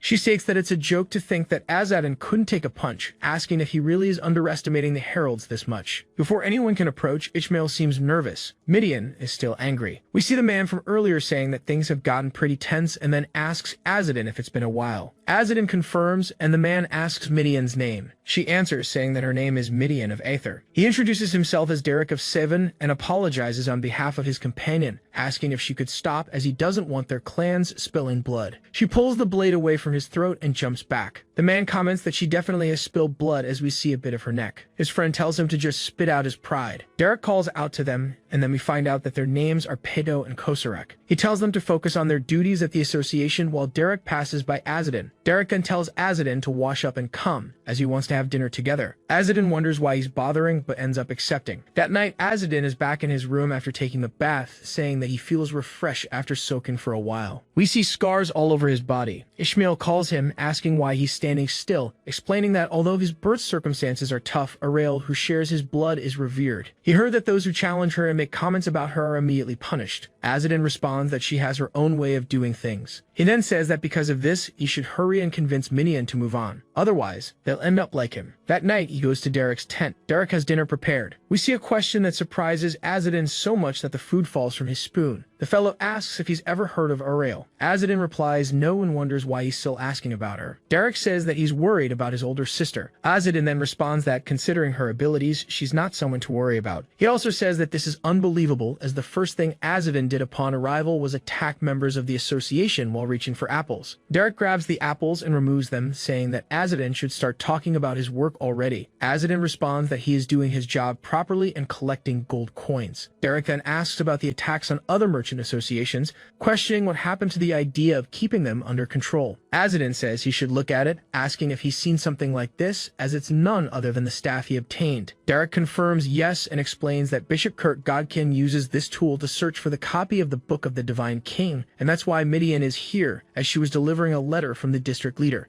Azadin says that he's surprised that everyone knows about this. Derek replies that he's the only one who doesn't know because he hasn't been making his reports. Ringing the Swan was a good contribution, but it would have been better if he brought something related to the Divine King's copy. He confirms with a gesture and at the same time grabs an apple. Derek, completely surprised, asks what he means by that. Azadin replies that this must mean that all the other heralds came back empty-handed before he can eat the apple. Derek grabs his hand, telling him to hand over the copy immediately. Azadin is confused, wondering why he wants it. We see that even though it's night, the market is still bustling and Ishmael and Midian are outside, taking care of the horses. Then they hear Derek shouting Azadin's name, and we see that he is genuinely terrified. Azadin looks at him, and Derek asks if he is implying that he doesn't trust him. He claims that he can protect the copy much better than someone as powerless as Azadin. Frenetically, Azadin responds that it would certainly be harder for Derek. One of the bastard children of Marcus Kazel, along with his group, is heading there, and among them are heretics who follow Kurt. Derek laughs, asking if Azadin really thinks they would lose to them, and although he lost to Arael, he had to former herald. Azadin says that this is the problem. Surely Derek thinks there would be rumors if a group of merchants fought so well. Derek responds that this isn't important, as what truly matters is protecting the copies. Besides, he is much weaker than Arael. Azadin says he is referring to when they were all children, as Derek wasn't a match for his sister back then. Compared to what he was then, Derek has become much stronger, but Arael is now the strongest warrior of her kind, with countless followers at her feet. And it's been years since he last saw her, so he can't even imagine how much stronger she would be now. He says he will personally deliver the copy to the regional manager, and that it would be better that way. Derek begins to get annoyed, reminding Azadin that he is a senior. One of the merchants rushes in, saying that there is a problem, something happening at the East Gates. Earlier, at the East Gates of the city, we see a group of soldiers waiting there. One of them is surprised to see Jarkiv and his men stopping. He says there are too many to pass, ordering them to camp somewhere else and return tomorrow. Jarkiv laughs, telling the guard Duran that he did a good job, and that he should take this as a token of gratitude for all his hard work today, handing him a bag of money. Jaren says that he is in a difficult situation, reminding him that he is also a knight. Their leader says that if anything goes wrong, both of them will end up as priests in the Church of the King, so they are in this together. Jaren then says that if he guesses correctly, yes, and he will let them in, but will soon be greeted with a sword to his skull as the captain decides to take action and cut him on the spot. When Duran's body falls to the ground, Jarkiv looks on in horror, as it is not just the captain, but the rest of his men are also killing all the guards. He tells them that he didn't want this to happen. The captain replies that he should be happy, as there would wouldn't be any fun if they didn't do this. Garkiv says that he is making it very difficult as there are 3 gates. The captain responds that it is nothing to worry about while looking at his hand. We see the light of the forbidden flesh glow as insects start crawling out of it. The captain then blows on them, making them rise in the wind as they begin to attach to everyone in front of them. The spiders begin to crawl inside their bodies just as they did with Prince, while their bodies grotesquely grow, revealing that they are now giants. Garkiv says that he can't believe he never realized he was a heretic. The captain smiles, saying it took him too long to realize and that they should continue working together because it's mutual help. He'll write the book of the Divine King and Jarkiv will have his revenge. The captain smiles again, asking what Jarkiv thinks of his offer. Then he whistles again, causing the spider in Jarkiv's stomach to go wild,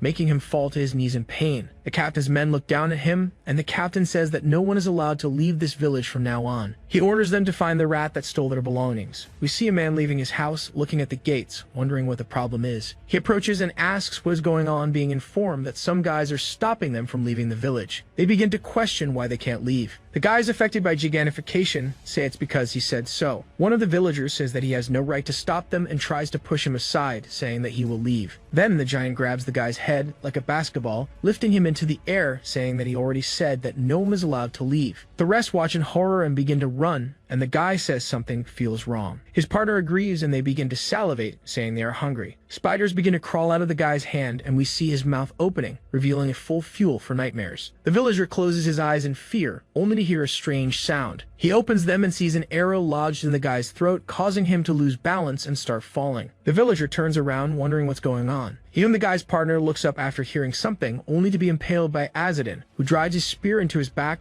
planting him to the ground. The villager starts to catch his breath, and we see Azadin pulling the spear from the guy's head, while noticing that spiders are crawling all over him. He says they are subordinates of the Spider Queen Art Hihire. People started running, overcome with fear from what they had just witnessed. Still standing over the monster with his spear, Azadin looked back when he heard someone calling his name. Midian asked if he had already defeated the monster. Azadin replied that this was just the beginning. Pointing behind him, he instructed them to enter the tent to grab food and water. Ishmael asked if he should do it immediately. Azadin shouted yes, because many people might starve right now. Shortly afterward, Midian made a surprised expression as behind Azadin, the monster began to rise. She screamed, telling him to look behind him. Turning quickly, Azadin realized the monster was already standing and about to attack him. Thanks to his speed, he was able to leap back. Looking ahead, he saw 2 zombies saying they were hungry and only wanted meat. Looking more closely, he noticed that these creatures had a terrifying appearance. Certainly, I wouldn't be able to sleep at night after witnessing something like this. Azadin commented that the monster could still move in this state because the spiders were likely controlling its nervous system. As a result, the 2 enemies advanced toward him. As he distanced himself, Azadin wondered what would happen if he sent shockwaves through their bodies. After another failed attempt to grab him, the monster's vision was blocked as Azadin threw a cloth over its face. Curious to test his skill he wanted to use, he decided to employ it. With his electricity, he struck the monster directly. As soon as the attack hit, several spiders began to fall. The monster collapsed to the ground with a horrific expression. However, the battle wasn't over yet, as another spider unexpectedly attacked him. Demonstrating great agility, Azadin dodged the claw coming toward him. It was evident that the monster now had several tentacles and numerous small spiders crawling all over its body. Letting out a sarcastic laugh, Azadin realized the monster had evolved considerably. Someone called his name, and when he looked up, he saw a torch falling toward him. He caught it and threw it at the monster. As a result, the intense heat began to affect it. Not wasting time, Ishmael helped Azadin by engulfing all the enemies in flames. Left with no choice, the 2 monsters stayed in place, consumed by the fire. Azadin, seeing the situation, praised the work done and ordered that they ensure the fire didn't reach the merchant camp. In his thoughts, he remarked that it wasn't so bad. The 2 who were nearby watching the scene realized that the fire was indeed working against the monsters. One of them, positioned a little further back, shouted for them to burn those bastards. Without hesitation, they followed the plan, throwing fire at the monsters. They all began to be consumed by the flames. With a torch in his hand, Azadin attacked one of the monsters, which quickly caught fire. As it fell to the ground, it was consumed by the flames while Azadin watched calmly. After noticing that the situation had calmed down, Azadin sighed with relief. He asked about the food and water, and Midian replied that they had gathered everything they could find. Ishmael asked if he should bring the goats too, and was interrupted by Midian, who celebrated, saying they had finally been truly useful. She smiled, stating that Azadin would always need them and therefore should accept them. However, Midian was interrupted by an owl arriving, calling Azadin's name. The bird perched on his shoulder and he asked if there was a new contractor. She confirmed, and Azadin, curious, asked where he was. The owl informed him that the contractor was to the west. At that moment, Azadin stopped breathing for a second. Upon hearing this, he showed some irritation. Picking a dagger from the ground, he ordered the other two to prepare more fire and head to the west gate. In just a few seconds, they quickly set off toward the location. Meanwhile, Midian and Ishmael remained watching, and she commented that Azadin now only knows how to give orders. At that moment, Azadin was already facing another aberration, landing precise strikes. The monsters were so grotesque that he jokingly compared them to his own appearance when waking up. One of the monsters prepared to attack him, but Azadin swiftly dodged, making the punch miss. Tired, he muttered that he simply wouldn't die, reminding himself that an ordinary human would have been defeated long ago. He noticed that the monsters were continually evolving and their numbers were growing rapidly. Because of this confrontation, he calculated that he would be delayed in reaching where the contractor was. No matter how many attacks he landed, the monsters wouldn't stop. Suddenly, an arrow wrapped in electricity appeared from above and struck the monster, delivering a devastating shock. The enemy, now charred, collapsed to the ground. Behind him, Midian held a bow, smiling with satisfaction.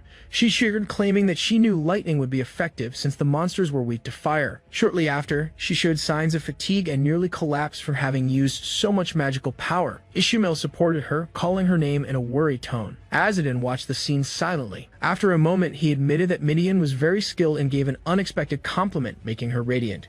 However, he warned her about the dangerous nature of excessive grimoire usage and recommended she rest. Ishmael, in turn, showed dissatisfaction, grinding his teeth. In his thoughts, he reflected on how Midian was working so hard just to be accepted by Azadin. Filled with irritation, Ishmael questioned Azadin about the contractor, asking if he was already dead. Azadin confirmed that yes. In disbelief, Ishmael asked why he kept fighting. He argued that even if the contractor was dead, Azadin couldn't just leave without checking for himself. Azadin, holding his sword, acknowledged that Ishmael was right, but looking back, he declared that for this reason, he would need to kill the leader of these creatures. As the village's western gate burned intensely, a scene of carnage unfolded. On the ground, a villager screamed in despair, his face overtaken by terror. Above him, the shadow of a mutant soldier loomed, laughing cruelly as the destruction around him intensified. The mercenaries, intoxicated by the scent of blood, lost any trace of restraint and indulged in an uncontrolled massacre. As they consumed their victims, their mutations accelerated and soon grotesque spider legs burst from their backs. Nearby, one of the mutant soldiers devoured a villager, blood splattering onto the ground, staining the feet of a man who observed the scene with a sinister smile. He was the leader of the mercenaries, watching the slaughter without any intention of stopping it. Terry hesitantly approached, questioning whether this was part of the plan. He reminded the captain that the mission was to find the book, but with all this destruction, there was no way its owner would approach the village. The person would only come if everything seemed peaceful from the outside. The mercenary captain glanced at him briefly, his expression unchanged. After a moment of thought, he shrugged and stated that the bodies only needed to be removed. If they eliminated the resistance quickly and cleaned up the mess, the plan could still proceed. As he walked among the corpses, he noticed something drawn on the ground, a triangle inside a circle, surrounded by bloodstains. Frustrated, he kicked one of the mutant soldiers and turned to Tari, mentioning the symbol with irritation. The mercenaries continued devouring the bodies, and Tari, upon realizing the meaning of the drawing, murmured in surprise something about the devil of the golden coins. The captain caught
deliberately been weaker. Before he could react, spider legs violently emerged from his chest, piercing his own body. Even amidst unbearable pain, he smiled sinisterly, mocking the attack. To him, this was a joke. That was when a masked man bearing the symbol of the falcon advanced with a sword in hand. Azadin struck directly at the captain's chest, who, driven by instinct, used his newly formed spider legs to block the blow. With a disdainful smile, Azadin taunted him, calling him a true character from the Kirk clan. Before his blade could land, the captain reacted and parried the attack with his own sword. The two engaged in a fierce duel, striking and defending with calculated precision. In an agile movement, Azadin extended his free hand to the captain's sword hilt and wrenched it from his waist. Seizing the opening, he delivered a precise blow that should have shattered his opponent's jaw. However, the captain remained conscious, sustained by the quick reflexes of the spiders writhing inside his body. As the fight raged violently, Terry cowered in a corner, trying to avoid being caught in the crossfire. Watching the battle, he realized that regardless of the winner, the outcome would be disastrous for him. His body trembled, and a desperate longing to be with his mother overtook his mind. At the climax of the fight, Azadin performed a sudden leap, descending with deadly precision upon the captain. The strike severed one of the spider legs, cutting it off. The severed limb fell lifelessly, leaving the captain vulnerable and visibly shaken. Even so, he tried to maintain composure, displaying the authority that had earned him a high-ranking position within the organization. Azadin tightened his grip around his sword, assessing the enemy's resilience. With an arrogant tone, the captain asked if he was part of the heretic clan. As he spoke, new spider legs began to sprout from his body. Confident, he declared that Azadin would never have the skill to kill him. The swordsman, unfazed and slightly intrigued, merely responded with indifference. So what? Before the captain could react, Azadin vanished from his sight and reappeared before him in the blink of an eye. With a mocking tone, he commented that in the end, he was still just a spider. The captain tried to retreat, roaring in rage as his mutant legs moved to attack. But Azadin, cold and meticulous, merely contemplated the transient beauty of nature. Flowers, birds, wind, and the moon, as if he saw the same ephemerality in the art of combat. In the next instant, his body dissipated into a cloud of black smoke. The captain widened his eyes, sensing the enemy's presence behind him, but it was too late. With a clean and precise strike, Azadin decapitated him with his mistletoe technique. The captain's head rolled to Terry's feet, who watched petrified as a small arachnid emerged from the severed neck, trying to regenerate the body. The creature's efforts were in vain. Azadin stepped over the remnants of the spiders without hesitation, ensuring none of them survived. With his cloak billowing, he covered the wound to prevent any possibility of regeneration. The captain's death was absolute and final. When Azadin turned to Terry, the young man's fear intensified. His eyes widened in terror as he realized the swordsman's presence hovering over him. With a curious look, Azadin broke the silence, asking if he was indeed the leader of the mercenaries. Even after his transformation into an arachnid creature, the mercenary captain had retained his sanity, a clear sign he held a high position within the Kirk clan. Terry, overwhelmed by fear, struggled to maintain his composure, though his voice trembled as he tried to explain himself. He tried to justify his situation, but the weight of Azadin's blood-stained sword, even though it was not directly pointed at him, made the threat hang over his head. Desperate, he pleaded for his life, trying to appeal to the supposed honor of the warrior before him. Azadin, however, showed indifference to Terry's social standing. To him, nobility or not, none of that mattered. But before the situation could escalate, Terry hurriedly pulled a necklace from his pocket, his hands trembling as he held a small leather pouch. Urgently, he took out an object from inside, an imperial gold coin. At the sight of the coin, Azadin's expression subtly shifted, though he remained composed. A brief silence settled between them. Terry, realizing the impact of his revelation, tried to strengthen his argument, mentioning that, according to his mother, the coin would allow him to make a request to the heretic clan.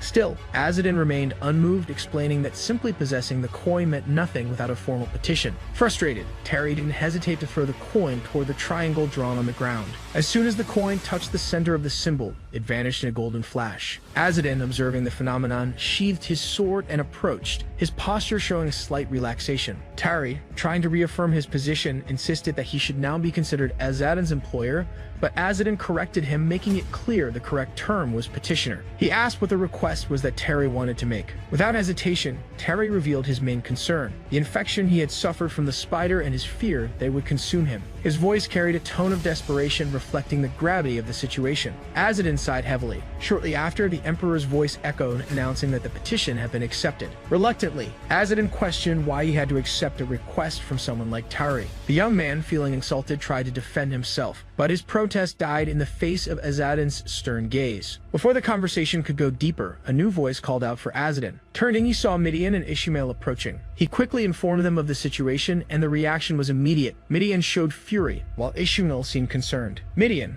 Pointing at Tari confirmed with Azadin if this young man had really made a petition. Crossing his arms, Azadin confirmed, showing a mixture of resignation and authority. Turning to Midian, he asked her to use the Divine Ray spell once more, even with reduced intensity. Midian, confused, questioned the request. Azadin, impatient, insisted, making it clear he needed her help. With a touch of hesitation, Midian explained that she had secret techniques, but eliminating the spiders without affecting the host would be a significant challenge. She also questioned whether it was really worth being bound to a golden coin contract. Her words made Azadin reflect. The archer, however, did not intend to help without getting something in return. She suggested she could use the spell, but only if Azadin formally accepted her.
Had been successfully completed. However, soon after, she stumbled slightly, showing signs of fatigue. Azadin, noticing her condition, moved quickly to support her, asking with concern if she was alright. Trying to downplay the situation, Midian let out a laugh and assured him that she just needed a brief rest. She stated that the daughters of Ethar weren't that fragile. Meanwhile, Terry struggled to rise, his body still emitting smoke as the dead spiders oozed from his skin. Azadin watched the scene in silence, satisfied with the effectiveness of the spell in expelling the creatures. Terry's eyes were filled with an intense mixture of rage and shock, sweat dripping from his forehead. The tension in the air grew, signaling that something important was about to happen. Azadin and Midian stared at him attentively. Realizing they were watching him, Terry asked, confused, why they were looking at him that way. Azadin answered coldly, reprimanding him for his intense expression. Terry, misunderstanding the words, pointed at Azadin and retorted, feeling insulted. Nearby, Ishmael, observing Midian close to Azadin and seemingly satisfied by his side, felt a wave of frustration building within him. In a dark tone, he suggested that now that the petition had been fulfilled,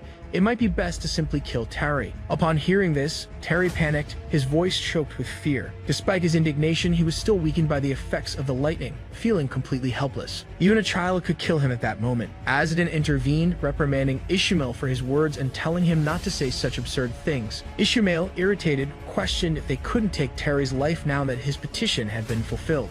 Firmly, Azadin denied the suggestion, turning his gaze to the sky, where the Emperor's voice still echoed. He explained that a petition made with a gold coin was not just a spell. The granting of the request depended on a genuine need from the petitioner. It wasn't enough to just throw a coin into the triangle and expect something to happen. The Emperor's judgment analyzed the intentions of the requester before granting the petition. He confessed that he had provoked Terry into making the petition without actually believing he would do it. Even though he didn't like the young man, now that the petition had been accepted, he couldn't simply ignore him. Completely exasperated, Ishmael announced his intention to leave. Azadin nodded slightly, acknowledging his departure. Soon after, he began reflecting on what to do about the spider mercenaries still roaming the village. He didn't want the brat to bother him with more demands. However, his attention was diverted when he heard screams coming from the northern gate. Someone was announcing the arrival of the church. The villagers were celebrating, believing they were finally safe. Hearing the applause and cries of relief from the crowd, Azadin concluded that a rescue party from the church had indeed arrived. Realizing it wouldn't be wise to continue pursuing the spider mercenary,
their work on the farm. Azadin thanked him, but Terry, still suspicious, approached and questioned about the barn. He complained about the presence of pigs in the area and questioned how they could use it under those conditions. Without showing patience, Azadin retorted indifferently, implying that Terry was just being lazy. His tone showed frustration with the constant complaints from the other. Azadin then opened the barn door, making a noise that startled Terry. As he entered, he turned to Terry and commented ironically that everything happened for a reason, including the fact that someone like him, a noble, was in that situation. Embarrassed, Terry blushed and tried to murmur a justification. However, Azadin interrupted him, gesturing for him to enter, and with a provocative tone said that he should reflect more on life. Indignant, Terry protested, stating that he had a name. Azadin, unfazed, responded coldly, calling him bastard once again. Inside the barn, Midian and Ishmael were tending to the goats, tying them downstairs while planning to sleep upstairs. Azadin began inspecting the hay, which made Terry worry about the possibility of sharp objects being hidden there. Ignoring his complaints, Azadin mocked that compared to the spider he had been carrying in his stomach, this was nothing. Terry, still uncomfortable, lamented that he wouldn't be able to sleep in such a place. His dissatisfaction with the rustic environment was evident. Midian, already settled near Azadin, took the opportunity to ask curiously about the church. She commented that she had noticed throughout the day that people seemed both welcoming and fearful of the Knights of the Order. While adjusting the hay beneath her, Azadin began to explain. The church was originally founded as an order of holy knights to protect the population from the Kirk gods. Although they had noble blood and could use white magic, they were excluded from inheritance disputes and saw the church as their only alternative. Azadin sighed, concluding that over time the church had become an extremely powerful institution, causing many conflicts. To support their holy knights, the church required a vast amount of resources, forcing them to extract it from the king and the nobility. As the order grew stronger, the church began to interfere more and more in noble succession wars. What was once considered a heretical sect eventually gained formal recognition from the Eight Kingdoms, now viewed as the Rescue Knights. This happened because the fallen nobility and illegitimate children were only sent to the church. There was a risk that power might become excessively centralized in the church, which is why another kind of Saint Can was necessary to balance this power. Azadin paused, recalling Tark's previous complaint about the sleeping accommodations. He then turned to Midian and suggested they try to rest for a while since Midian needed rest, to which Midian silently agreed with a slight nod. The scene shifted to a nearby forest, where Aiden's group had taken refuge at a farm. The sound of armored boots echoed between the trees as a knight in silver armor and a blue cloak led 5 recruits armed with bows and arrows, ready to attack at the slightest sign of danger. One of the recruits, visibly frustrated, expressed that he thought the mission would be a monster hunt and asked how much longer they would continue. Sir Kriak sternly ordered him to be quiet, explaining that if the beasts heard them, they would flee. The recruit, clearly irritated, responded that his equipment was already making enough noise and that the creatures probably already knew of their presence. He suggested they return, have a drink, and relax for a while since they hadn't spotted a single rabbit so far. One recruit laughed, commenting on the beauty of Sir Kriak's daughter, while another joked, asking if their superior could fall in love with any of them because of their courage. A fourth recruit, mocking, said that free love was inevitable. Sir Kriak, disturbed by their idle chatter, reprimanded them and ordered them to stop talking nonsense and focus on the training. Suddenly, a strange noise from above interrupted the conversation. Sir Kriak, pale with shock,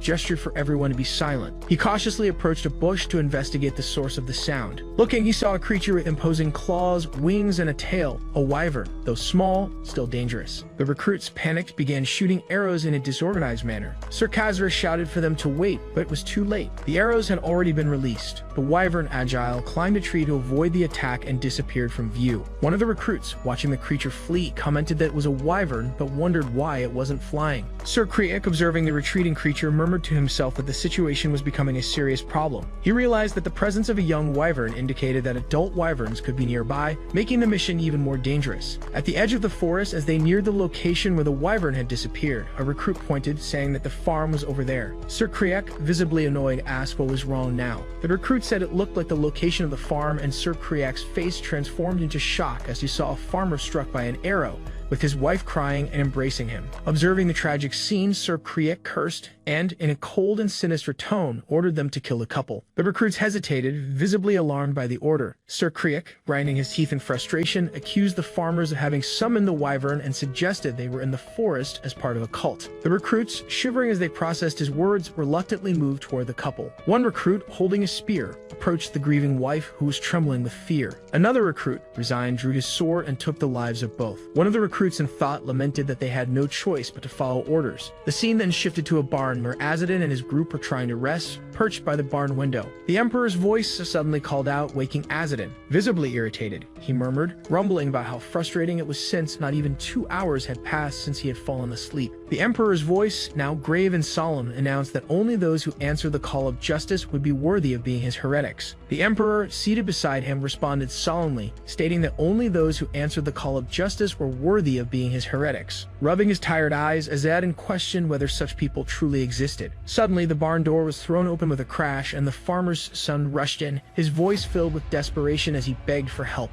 Acting quickly, Azadin leaped to the lower floor while Midian, Ishmael, and Terry, still wrapped in their blankets, slowly stirred awake. Azadin grabbed the boy by the shoulders, his expression marked with concern, and asked what had happened. The boy, crying and panting, was trembling from exhaustion. His face was red, his body drenched in sweat, and his bare feet indicated a hasty escape. Struggling to catch his breath, he managed to say between sobs that his father had been murdered in the forest. Azadin's expression darkened at the revelation, and frowning, he asked what the cause of death had been. The boy, still trying to hold back his tears, exclaimed that his father had been killed by an arrow shot by the knights surrounding the farm. Outside, the bodies of numerous farmers were scattered across the ground, victims of the massacre carried out by Sir Krek and his recruits. One of the apprentices pulled his spear from a farmer's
He argued that it was a small village, possibly unknown to the rest of the kingdom, which made their actions less risky. Suddenly, one of the recruits, bearing a scar on his nose, heard hurried footsteps. Turning abruptly, he spotted a woman fleeing and pointing in her direction, exclaimed in surprise. Before he could finish his sentence, the woman quickened her pace. One of the knights in training, armed with a spear, did not hesitate and threw his weapon with all his strength. The projectile cut through the air and struck the woman in mid-flight, causing her to fall heavily to the ground. 3 recruits approached the fallen body. The young man who had thrown the spear relaxed his shoulders and commented indifferently that his hand had slipped due to the blood on his weapon. Kneeling beside the woman, he tried to remove the spear, casually adding that she should relax. However, before he could continue, a stone, hurled with surprising force, struck one of the recruits in the head. Despite the helmet, the impact made his eyes spin with dizziness, and losing his balance, he collapsed beside the woman he had tried to kill. The woman looked at him with a mixture of confusion and fear. Another knight in training, noticing his comrade's fall, shouted in alarm, asking what had happened. Meanwhile, Sir Krek, who had been observing from a distance, narrowed his eyes, scanning the surroundings. At that moment, another stone was thrown in his direction with incredible speed. Demonstrating sharp reflexes, he raised his sword and with a precise strike, split the stone in half before it could hit him. Holding his blade raised, he commanded authoritatively, demanding to know who was there. Firm footsteps approached, and soon Azadin appeared, rubbing his neck in fatigue. In a bored tone, he commented that he was exhausted and felt he had no strength to fight. A knight in training, holding his spear, charged at him with a challenging grin, taunting him as he prepared his attack. The moment the strike was made, Azadin leaped to avoid the blow, landing lightly soon after.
could be considered part of a cult. Frustrated, Sir Craig insisted that they were sacred knights and that he had the skills to identify members of cults. With arrogance, he asked if Azadin dared to question his judgment and insinuated that Azadin himself might be a cultist. Brandishing his sword, Sir Craig declared that Azadin clearly did not recognize the authority of the royal church and therefore could only be an enemy. Remaining calm, Azadin replied that he was just a pilgrim. At the moment when Sir Craig prepared to strike, a bright glow emanated from his sword, temporarily blinding those around him. Worried about an elderly woman nearby, Azadin warned her to close her eyes as he ran to protect her. He immediately recognized the tactic as he had encountered a short-haired illegitimate son who used a similar trick before, first blinding the opponent with intense light, then delivering the blow. This combination of magic and sword, though simple, was a common strategy among sacred knights. However, Azadin possessed unique visual abilities that made him immune to such dazzling effects. Still, he pretended to be disoriented to deceive Sir Croc. The knight, believing he had the advantage, advanced confidently, but quickly recoiled when two arrows pierced the bright light. Quickly, Sir Craig managed to slice one of the arrows in half with his sword,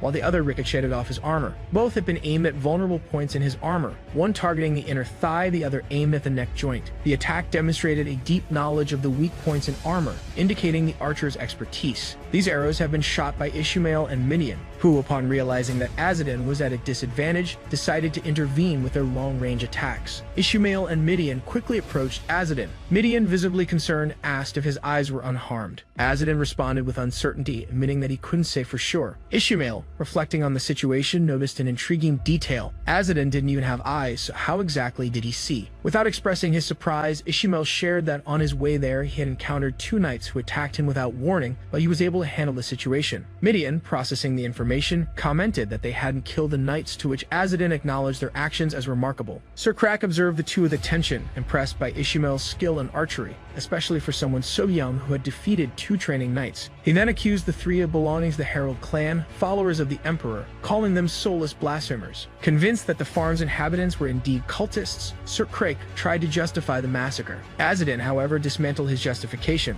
pointing out that they had exterminated indiscriminately without even being sure of the truth. In response, Sir Craig remained silent. Azadin then raised the spear he had taken from one of the knights and explained that the weapon, clearly designed for hunting and not for combat against humans, revealed everything. According to him, the knights were hunting and in the process mistook villagers gathering herbs or mushrooms for wild beasts, firing upon them without thinking. The massacre, in Azadin's view, was nothing more than a desperate attempt to erase the evidence. Furious, Sir Craig ordered Azadin to be silent, calling him a soulless blasphemer. Azadin, ignoring the insult, proposed a deal, that Sir Craig offer reparations to the village and swear to become a penitent knight in search of redemption. If he accepted, Azadin would spare his life. Sir Croc, however, mocked the proposal, confident in his strength, and questioned why he should consider such absurdity, implying that Azadin held a high rank among the heralds. Suddenly, a golden light surrounded Sir Croc, forming a golden hammer in the air. Smiling, Sir Craig proclaimed that capturing Azadin would solve everything. Azadin, amused, feigned hesitation and asked if he really looked like someone of high rank.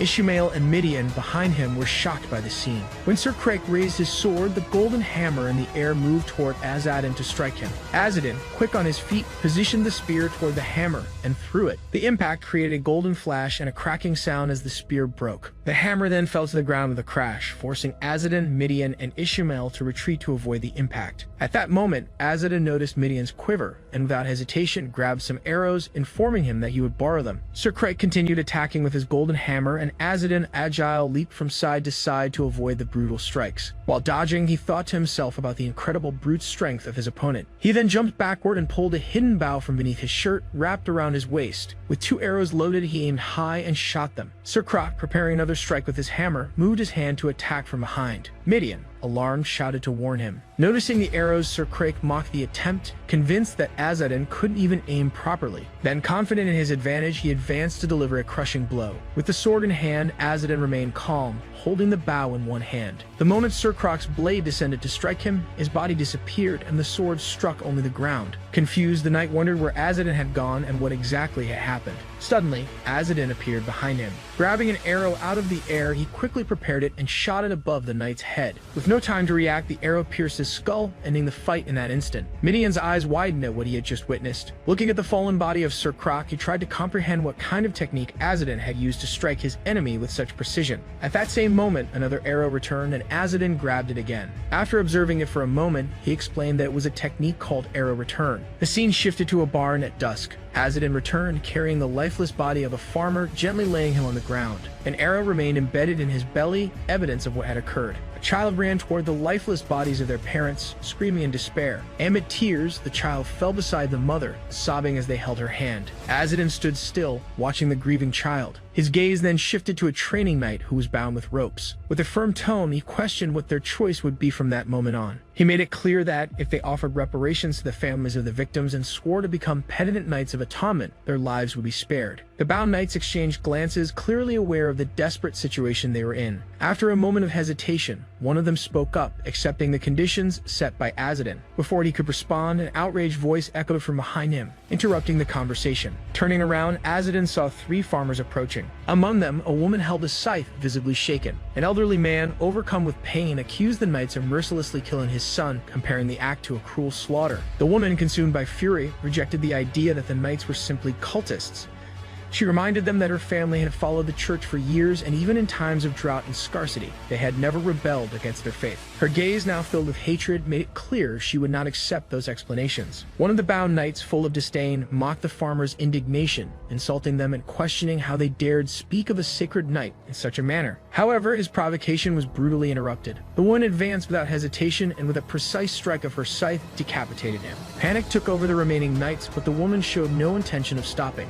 Her gaze turned to another one of them, and without hesitation, she declared that their lives were in themselves a curse upon the farmers. Without giving him a chance to argue, she executed him instantly, staining the ground with his blood. Azadin watched everything in silence, reflecting on the uncertain fate awaiting those farmers. He knew that by killing the knights, they would lose the protection of the laws and be forced to abandon their lands to live as nomads. The life they had chosen for themselves would be difficult and filled with challenges. As the sun set, Azadin knelt beside the freshly dug graves and said a silent prayer. When he stood up, he looked at Ishmael and Midian and reassured them, stating that at least now they would no longer have to fear those knights returning as undead. Midian, lost in thought, questioned whether that wasn't blasphemy. For her, it was unthinkable to consecrate the sacred knights of the church using the same rites as the Knights of Redemption. Ishmael, intrigued, pondered whether Azadin would have truly granted forgiveness to the knights had they kept their promise of redemption. Azadin turned to him, offering a slight smile as he reflected on the question. After a brief moment of silence, he responded with his own question, comparing an oath made to an enemy to an oath made to a stone by the side of the road. He mentioned a past judgment that dealt with agreements made with the Herald clan. According to the radiant law of the order, every vow must be fulfilled, but the Arogas, for lacking souls, were comparable to mere stones in the way. Thus, any oath made to them had no value or meaning.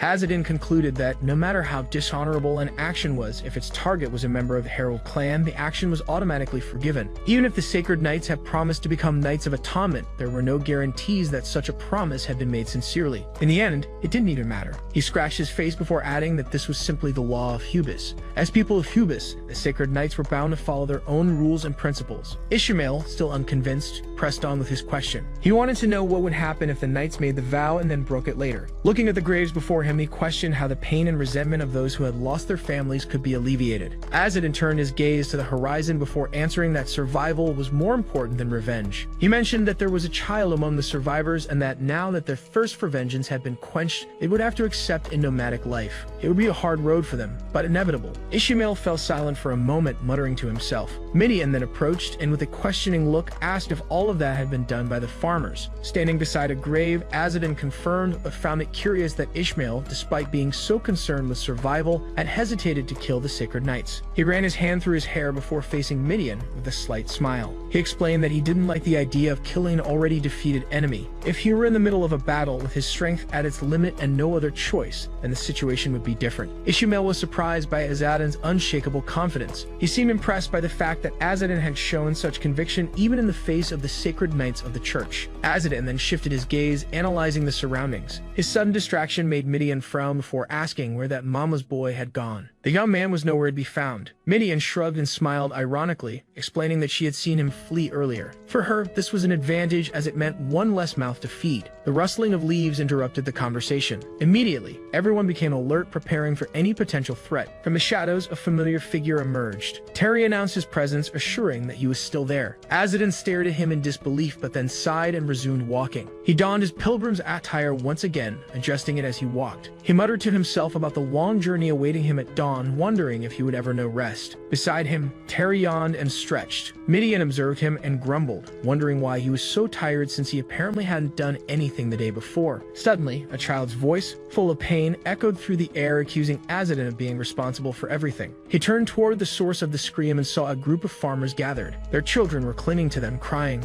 Among them, a young girl, her face twisted with anger and tears streaming down, screamed again. If Azadin had never appeared on their farm, her parents would still be alive. A woman next to the girl quickly hugged her, murmuring reassuring words. Soon after, she raised her eyes to Azadin and said something that he still didn't know how to respond to. With an apologetic tone, the woman leaned slightly and murmured that the child was still too young to understand everything. However, the girl simply clung to her mother's clothes and cried in silence. Azadin approached one of the farmers and asked where they planned to go. The man hesitated for a moment before replying that they intended to head southwest, seeking refuge with some relatives. His gaze fell on the grieving children before adding that for now, they would remain hidden while deciding what to do with them. Azadin briefly reflected. The southwest lay in the opposite direction from Sazma. The farmer sighed wearily and looked at the land around him. The drought had been worsening and there was no longer any reason to stay on the farm. Azadin nodded and declared that their paths would part here. Without another word, he turned to leave, but was interrupted when the farmer called out to him again. Azadin stopped and glanced over his shoulder,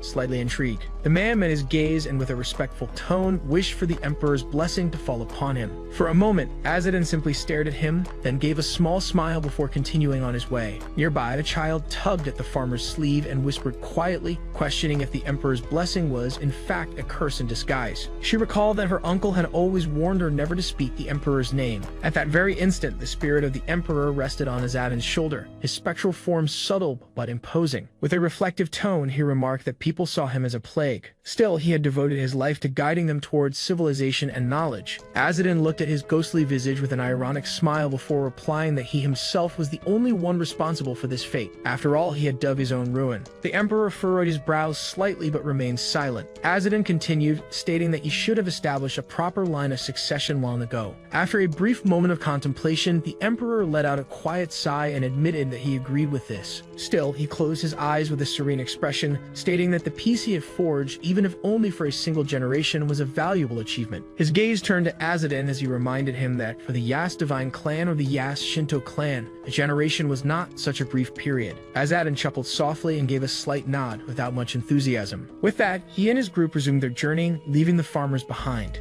As they watched them depart, one of the farmers turned to his companions and with a gentle smile suggested that they also leave. The woman beside him returned the smile before agreeing. Survival came first. Azadin and his group traveled through arid lands near the rocky hills. The dry wind kicked up dust along the path, and they proceeded in silence for a time. It was Terry, the so-called mama's boy, who broke the silence. His tone was one of admiration as he commented on Azadin's impressive feat, defeating multiple sacred knights of the church in a single battle. Midian shot him an irritated glance before retorting, asking if he had even watched the fight properly, considering he spent the entire time hiding. Terry shrank back at the accusation. Forcing an awkward smile, he tried to justify himself but stumbled over his words, unable to come up with a convincing answer. Azadin, now with his eyes covered by fresh bandages, sighed and asked in despair the exaggerations. He warned him not to spread unnecessary rumors. His tone became colder as he raised a single finger in warning. If Terry started telling everyone that he had defeated a sacred knight, it could cause serious problems. The young man froze completely. A chill ran down his spine as he swallowed hard. Meanwhile, Azadin pondered another concern. It would be a huge inconvenience for him if these rumors spread. However, his thoughts quickly shifted to another matter. Those strange gold coins and the group of mercenaries still needed to be investigated. It seemed there was no choice. Azadin had no option but to keep Terry around, at least for now. Just then, a voice called from the side of the road. A merchant, beside a small stall, waved to them with an inviting smile. He offered a cup of tea before they continued their journey. Above the establishment, a flag fluttered in the wind, catching Azadin's attention. His eyes narrowed as he recognized the symbol. It was clear the man had ties to the Merchants Guild of the trade route. Without hesitation, the group accepted the offer and took a seat near the stall. The merchant served them tea, placing a cup in front of Azadin, but then turned his gaze to Terry before quietly asking about the knight. Azadin took a sip of the drink and responded calmly. He stated that the man was a petitioner of the golden coin, meaning there was no risk of information leaking. At that moment, the merchant's friendly expression vanished. His face grew serious and he leaned slightly forward. Without beating around the bush, he asked where the Naz Herald of 3 months intended to go. Azadin inwardly awkwardly sighed. That man hadn't wasted any time in dropping the false merchant's smile. Maintaining a neutral tone, he replied that he was heading to Sazma and asked if there was any reason for the curiosity. The merchant crossed his arms and closed his eyes for a moment before explaining that, in fact, there was a reason. However, Azadin was free to decline the offer if he wished.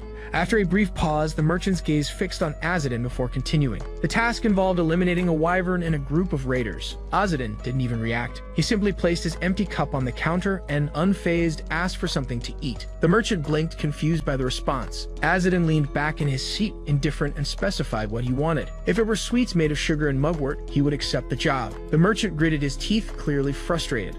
Azadin, for his part, simply rested his arm on the counter and extended his hand, waiting. With no other choice, the merchant let out a resigned sigh, realizing there was no room for negotiation. Hey everyone, did you enjoy the story? I really liked it. If you want to follow the next part, make sure to subscribe to the channel and leave a like. See you in the next story, guys. Azadin receives his snack while the goats peacefully drink water next to the cart. With the food in hand, he asks for more details about the task they need to accomplish. The merchant explains that just ahead, the Order of the Saviors is carrying out relief work. However, the man reveals that they are pressuring merchants to donate, which makes Midian worried. While eating, Azadin considers that if the donations from the wealthier help the refugees, then it would be acceptable. The merchant continues, somewhat displeased. He says that to avoid the order, many take dangerous shortcuts with wyverns and bandits. The man adds that the bandits are refugees on the run, and the order investigates codes. Then he asks whether Azadin will really accept the mission, reminding him that the guild master advised against getting involved with the caravan. Azadin states that he needs to do it as it's about helping people. The merchant, with an ironic smile, asks if this noble task is to the young man's liking. The comment leaves Midian furious with the merchant. Irritated, she asks Azadin if she can take care of the man,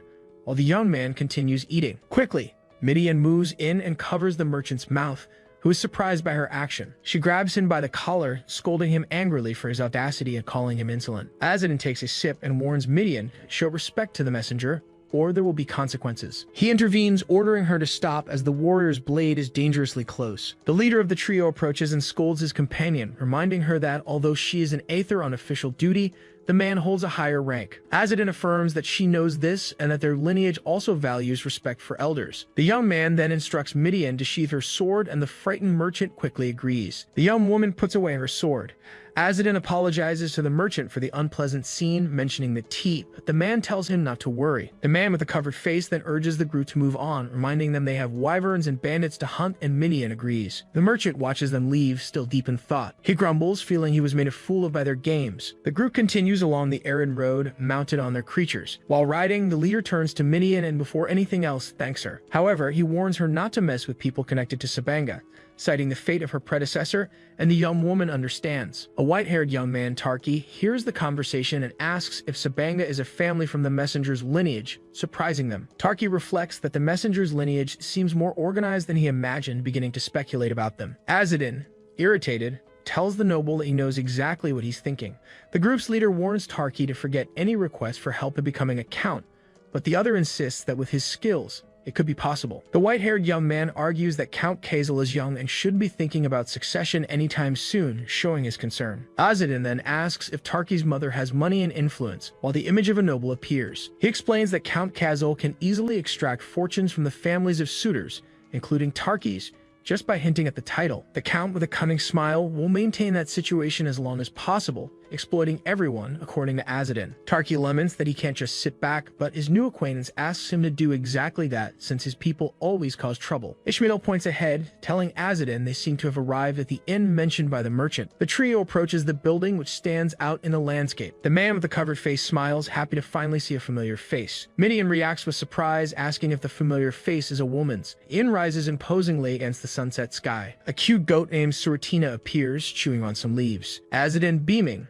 embraces her lovingly. Midian and Ishmael look astonished, with the young woman realizing that the familiar face was just a goat. Their leader explains that he asked the merchants guild to bring Suratina there, as the place where they met was too dry. In any case, Azadin invites them to enter the inn. His hand reaches for the doorknob. He and Tarki enter the establishment. The noble is shocked to see who's inside, asking, "You?" Two people at the table are also surprised, one of them calling Tarki brother. Azadin discreetly asks the white-haired young man who they are, and he reveals they are his half-siblings. The man with the covered face then deduces that they must be his rivals, but Tarki hesitates to confirm. One of the half-siblings, Kaka, greets the newcomers and introduces himself, followed by Chico. Azadin, smiling, says they are pilgrims and thanks Tarki for the escort. Kaka, surprised, asks his brother why he's escorting pilgrims and where the mercenaries are. Tarki reveals with regret that the mercenaries betrayed them, leaving Kaka and Chico shocked by the news. Despite the surprise, the host invites them in to sit and talk while they eat. After the meal, Kaka comments that his brother has been through a rough time. He then asks what his plans are for the future. With a slightly tense smile, the noble replies that he is returning to Salasma. He adds that since the three travelers are also headed there, they'll go together.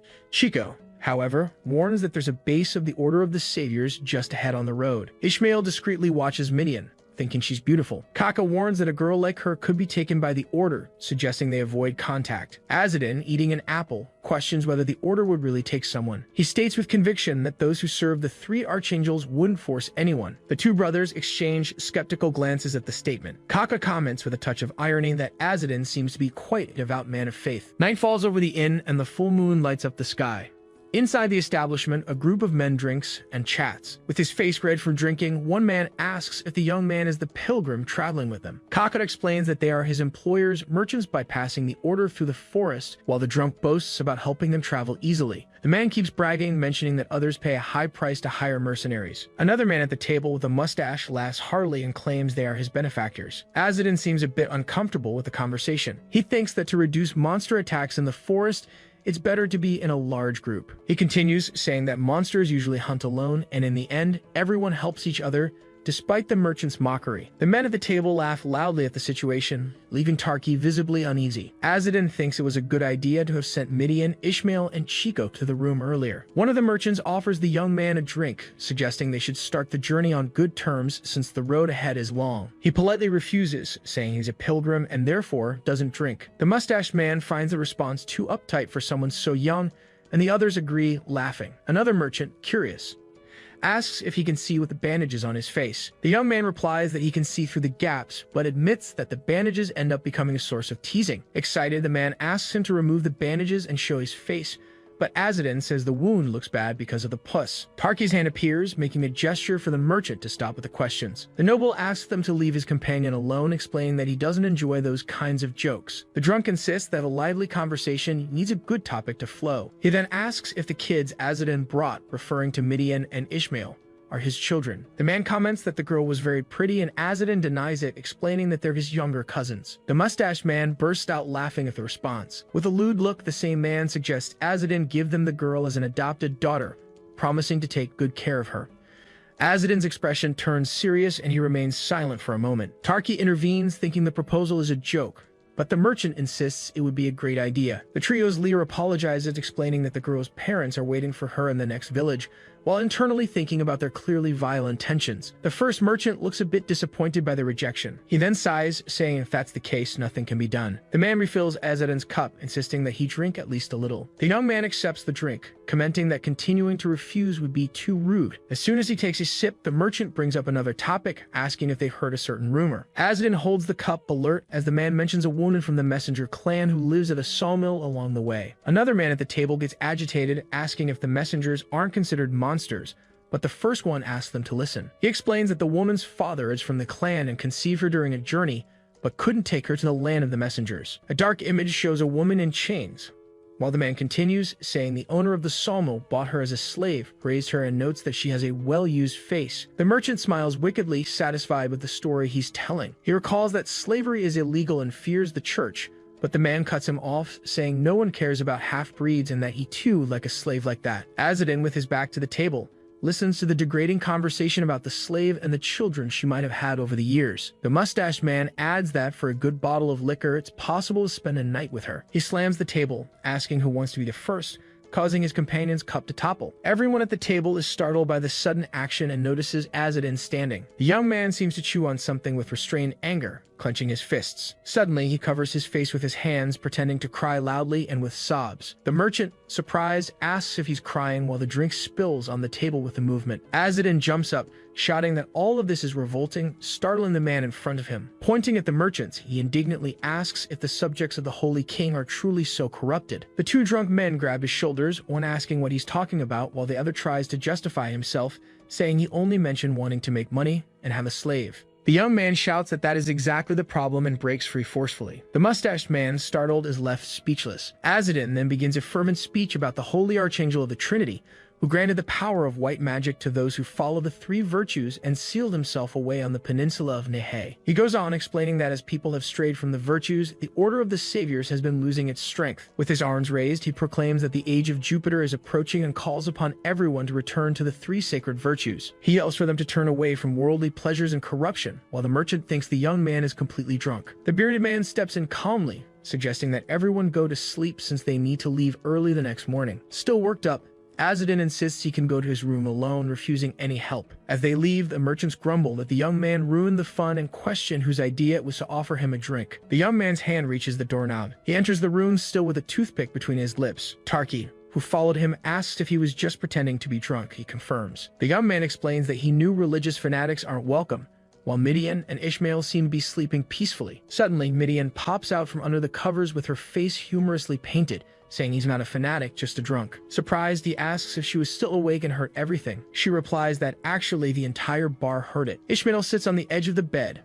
wanting to know if the performance was because of the woman from the messenger's clan. Azadin reflects, saying he didn't receive a proper report from the previous 10th leader and needs to confirm whether she truly belongs to the clan. Lying in bed, Midian asks seriously if he intends to kill them if it turns out the merchants were telling the truth. With a grim expression, he replies that, depending on the situation, yes. As soon as the sun rises, its light illuminates the top of a distant mountain. Meanwhile, in the forest, a soldier gives instructions to the group on how to proceed when spotting monsters. There, Azadin observes the number of people, surprised that there are more than he expected. At that moment, Midian, standing beside him, senses something strange in the air, and Azadin recognizes her sharp instinct. Ahead, the path through the forest appears dark and dense, making the leader of the trio confirm the feeling. With a serious expression, Azadin identifies traces of dark magic nearby. However, the other mercenaries move on, and the young man realizes that only his small group noticed the danger. Then Midian calls him, seeking an answer. Quickly, with his hand in the bag, he instructs her to stay close to the goat. Just ahead, near them lies the body of a wolf,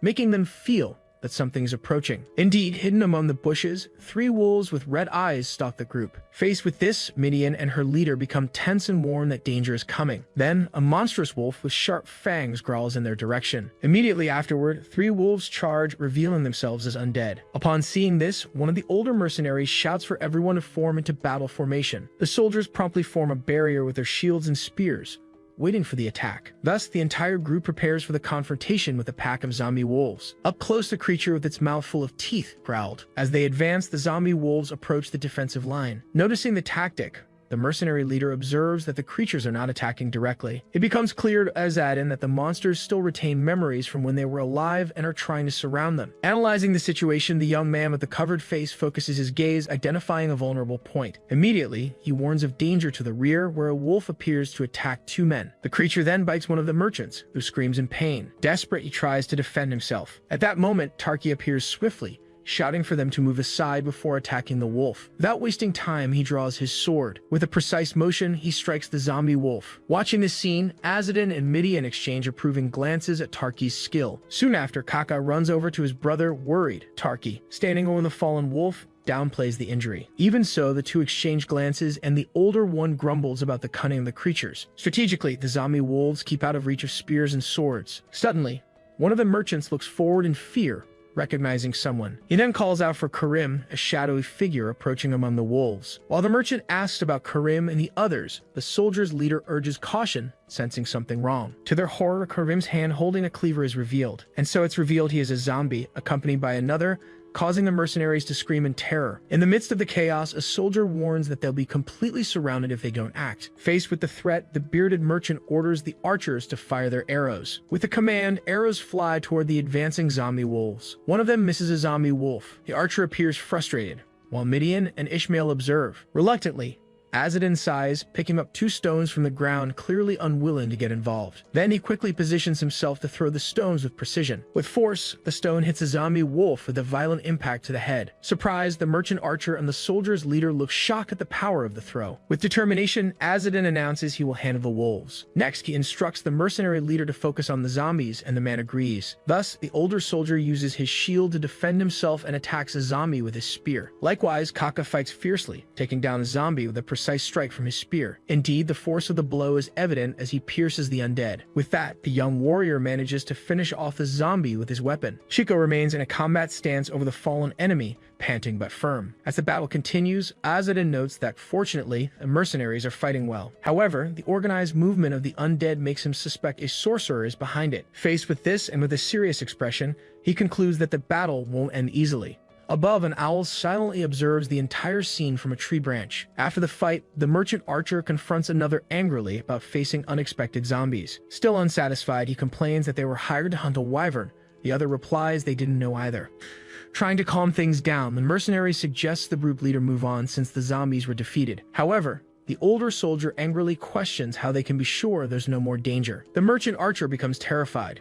At that moment, Azadin, arms crossed, asks in a challenging tone if they really think they can go back. Surprised, the merchant and the soldier's leader look at the young man, confused by the question. As they turn around, the entire group stares, shocked at a gigantic, twisted tree that has appeared in their path. With horror, they realize the road they came from has simply vanished, locked by the forest. Azadin realizes that the sorcerer blocked their escape and intends to kill everyone there. The merchants argue nervously, blaming each other for the situation and for suggesting the path, while he also thinks he doesn't want to let them live if they did something to the woman from the clan. However, he reflects that without being certain of the facts, they can't simply let them die. He calls out to Tarki, who turns to listen. He asks him to try to calm the mercenaries, and the noble is surprised by the request. He argues that a pilgrim would have no influence, but a nobleman would, so he agrees. Tarki turns his back, thoughtful for a moment. He rubs his chin, considering the best approach. With authority, he addresses the mercenaries, calling them worms and demanding their attention. Midian and Ishmael exchange glances, a bit surprised by his tone. He introduces himself as Tarkiv, son of Duke Kazal, and states that his life is more valuable than theirs, making the men uneasy. He continues, saying he is willing to uncover the secrets of the place and questions whether mere creatures like them only think of fleeing. With a confident smile, he calls on them to fight for him and witness his glory, promising that they would have something to be proud of. The noble boasts of being the best, while the mercenaries glare at him angrily, and Azadin and his companions look embarrassed. Despite their irritation, the mercenaries decide to continue through the dense forest. Tarki and Azadin watch the group move away, and the noble asks why they're leaving like that. Kaka approaches his brother, lamenting the way he spoke to the men. He explains that if people disperse, they'll become more vulnerable, and Tarki questions why they didn't follow the merchants. Shiko argues that a spell on the forest makes returning dangerous. A hand appears. Azadin identifies the substance as Butuma's shamanic powder. Shiko is startled, recognizing it as extremely powerful black magic. He comments that with this intensity and the presence of zombies, the sorcerer may be a vengeful spirit. Kaka and Shiko smile at each other. Seeing this, Azadin thinks the brothers are useful. Worried, Midian asks if this means the woman from the messenger's clan is dead. Azadin replies that they can't be sure yet. He explains that if she belongs to the clan, she may have inherited special talents and even mastered black magic without dying. If she's alive, he believes they might find traces of her in the village and be able to talk. Midian and Ishmael mention the possibility that she's still alive.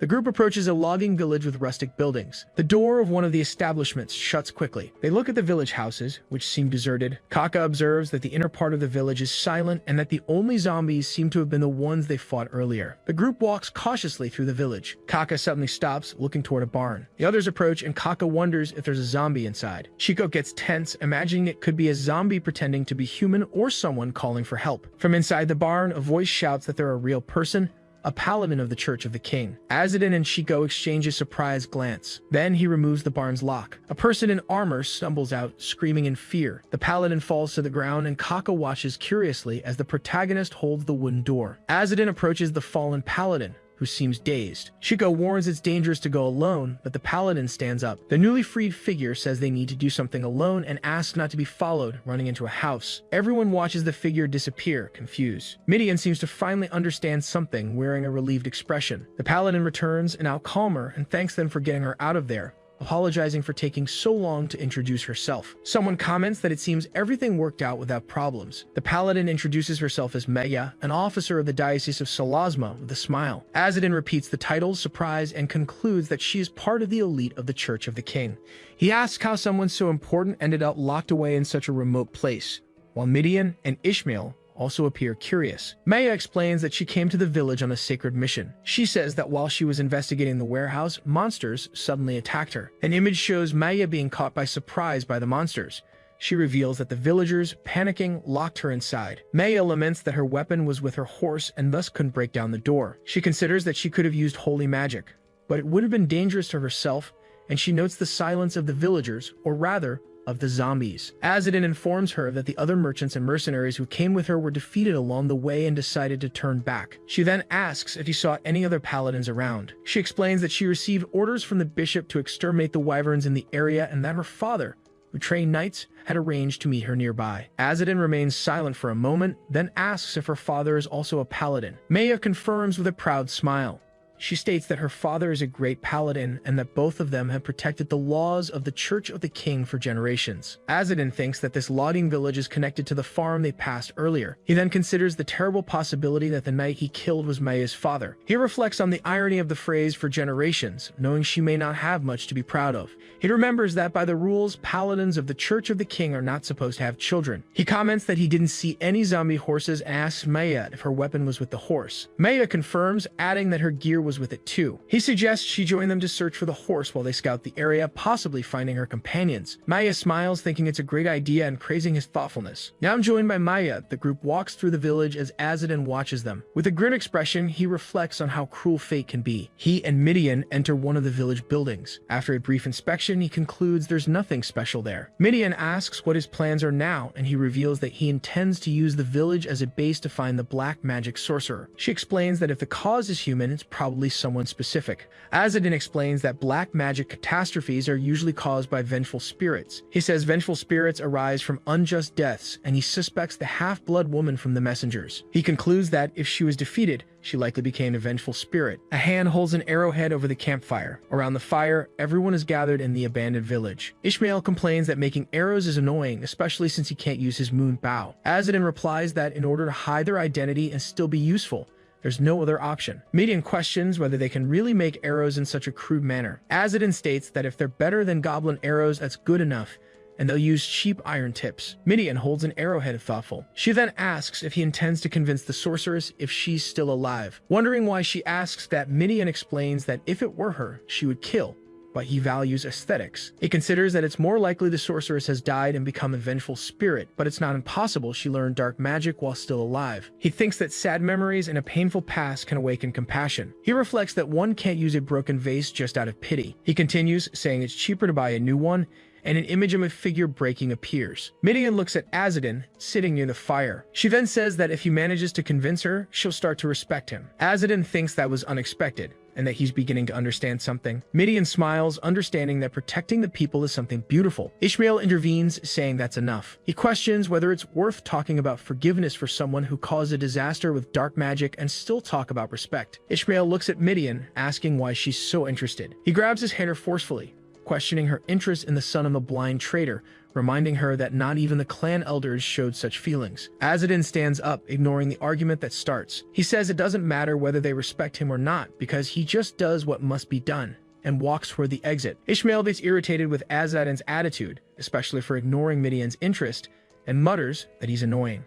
While cleaning, he decides that should be enough. Tarki and Maya walk through the dark and silent village. She comments that the fog is dense and doesn't seem natural, sensing that they are getting closer. Mega spots Azadin, Kaka, and Chico in the distance at the entrance of a building. Seeing this, she wonders who that person really is. Maya thinks Azadin doesn't seem like a mere pilgrim, since he organizes strategies like a commander, and the other admits not knowing who he is. She questions whether someone trained in command wouldn't be better, since that task would normally be handled by someone from her order. Midian counters, reminding her that the trained person was locked in the warehouse, and if not for them, would still be there. With a proud smile, she hugs her arrows while Maya seems embarrassed and Tarki observes. Suddenly, Maya looks to the side. Startled, Tarki also notices something and turns in the same direction. A horde of zombies with glowing red eyes slowly emerges from the forest darkness. The undead stagger forward along the trail toward the group. The sorcerer, watching from above, laughs and comments that they are quite interesting. A shadowy figure with large wings appears, imposing in the night sky. A massive black wing stands out against the moon's faint light. A wyvern flies over the village and Tarki yells that it's a wyvern. Azadin asks the winged creature if she's from the clan of the messengers, and if she massacred that village. The wyvern, now landed and facing Azadin, asks how they found out her identity.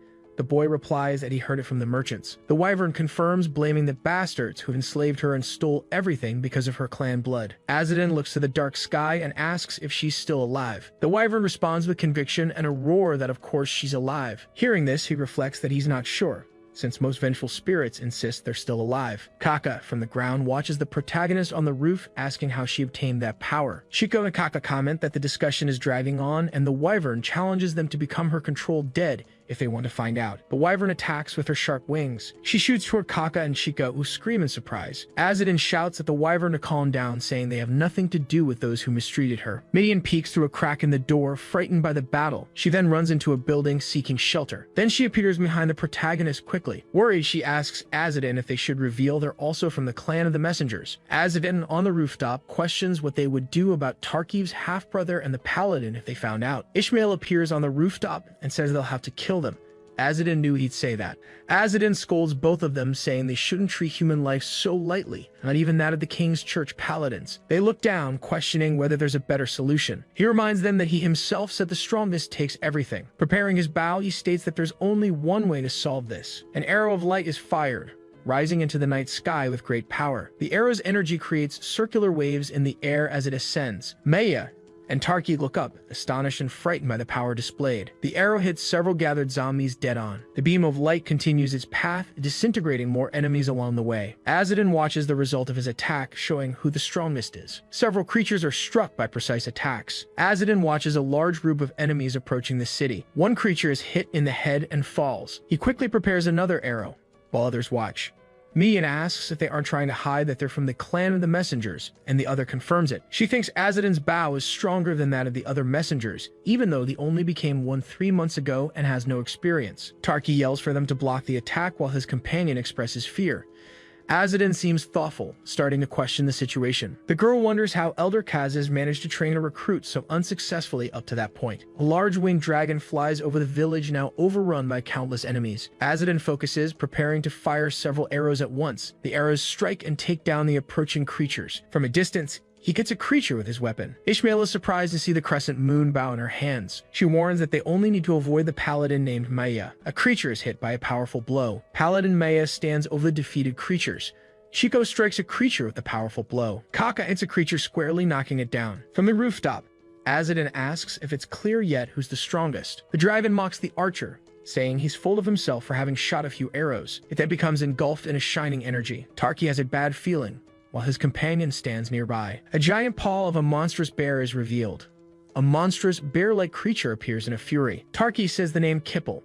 They quickly prepare for an attack, delivering a powerful punch. The dragon says that those who hoard too much end up losing. Several smaller winged creatures appear, and the dragon regrets not having sent all the undead before. Tarki and Maya face a vast horde of enemies, including 2 large bears. One of the large bears is struck by an attack. Tarki uses his shield to block the bear's attack, and Maya shows concern. Azadin thinks the situation is bordering on cheating. He shows a serious and focused expression. One of the smaller winged creatures attacks another with force. Azadin steps over debris while looking down. As he falls, the two observe the battle outside through a broken window. Midia greets and Ishmael replies with hesitation. A warrior charges into battle and Maya asks if the creature seems dangerous as she faces it. Tarki is having great difficulty. The large bear prepares to attack him. He is soon struck by a powerful blow from the bear. Tarki, injured, is approached by a zombie. 2 creatures with glowing eyes come closer. Maya screams in panic.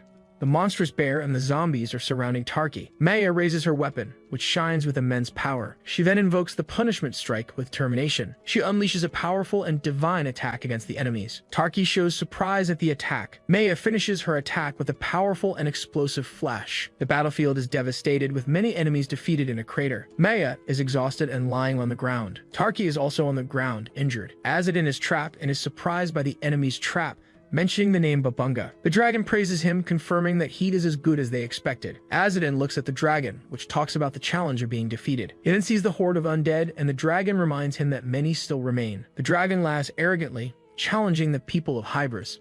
He questions the wounded warriors about being punished. Midiam shows her anger while holding her bow. The dragon displays the power of the clan of the messengers to the enemies. Azadin, holding an arrow, says that the dragon does not understand the true power of his clan. The dragon is surprised. He shows fear.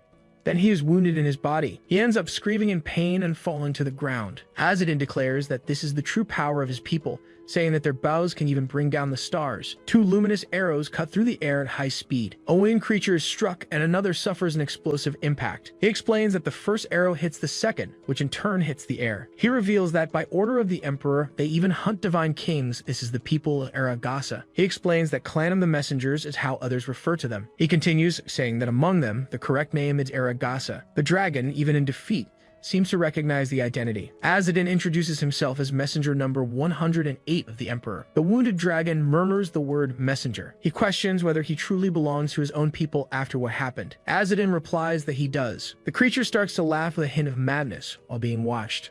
The dragon roars in agony. Even witnessing this, he remains calm. As he releases dark smoke, he declares he has waited for 10,000 nights. A long-haired woman appears, saying she has waited since childhood. She expresses that she hoped her people would come to free her from that miserable life. However, she laments that no matter how much she waited, they never came. Azadin assesses the situation and realizes that she is no longer alive, though she doesn't know it. With sorrow, he says he is sorry. His eyes shine as he acknowledges that she bore alone all the suffering of their people. The woman says that apologies are useless. She laments that her body and soul were corrupted by dark magic. In anger, the woman declares she will defeat everyone, for only that will ease her pain. Azadin watches her with a somber look. He then asks where her children are. She screams that they are not the children she wanted to have, but rather children of the Hybris. Azadin explains that because they inherited the blood of the Aragasa, the children will suffer too. He compares their suffering to hers, maybe even worse. Thus, they will continue to endure insults, just like her. He urges her to surrender and tell him where the children are, so her pain won't be repeated. He then invokes the name of Emperor Yaslat and swears that he will find and save them. The woman asks if he will save her children, and he answers yes. She reacts with anger, saying that is not possible. Azadin replies that it is possible. He affirms that his people have always achieved the impossible, and that continues to this day. He adds that even despised by the Wybris, their conviction never lost its brilliance. As he looks at the woman, the two allies appear. Ishmael comments that he speaks of conviction, but to him it's just a lie. Midiam, thoughtful, questions whether conviction truly exists. It is revealed that the messenger's duties exist because of the curse. A shadowy figure says that no one feels true pride, only seeking power and wealth, and that even the founders of the lineage were consumed by greed. It is revealed that recovering the record of the God King would break the curse, and thus all the suffering would be returned to the Wybris. Midiam thinks it is a cruel system where only those with power can act. She thinks that for this reason, Azadin's words must be lies, but wonders why. They seem so convincing when they come from his mouth. The woman remains silent.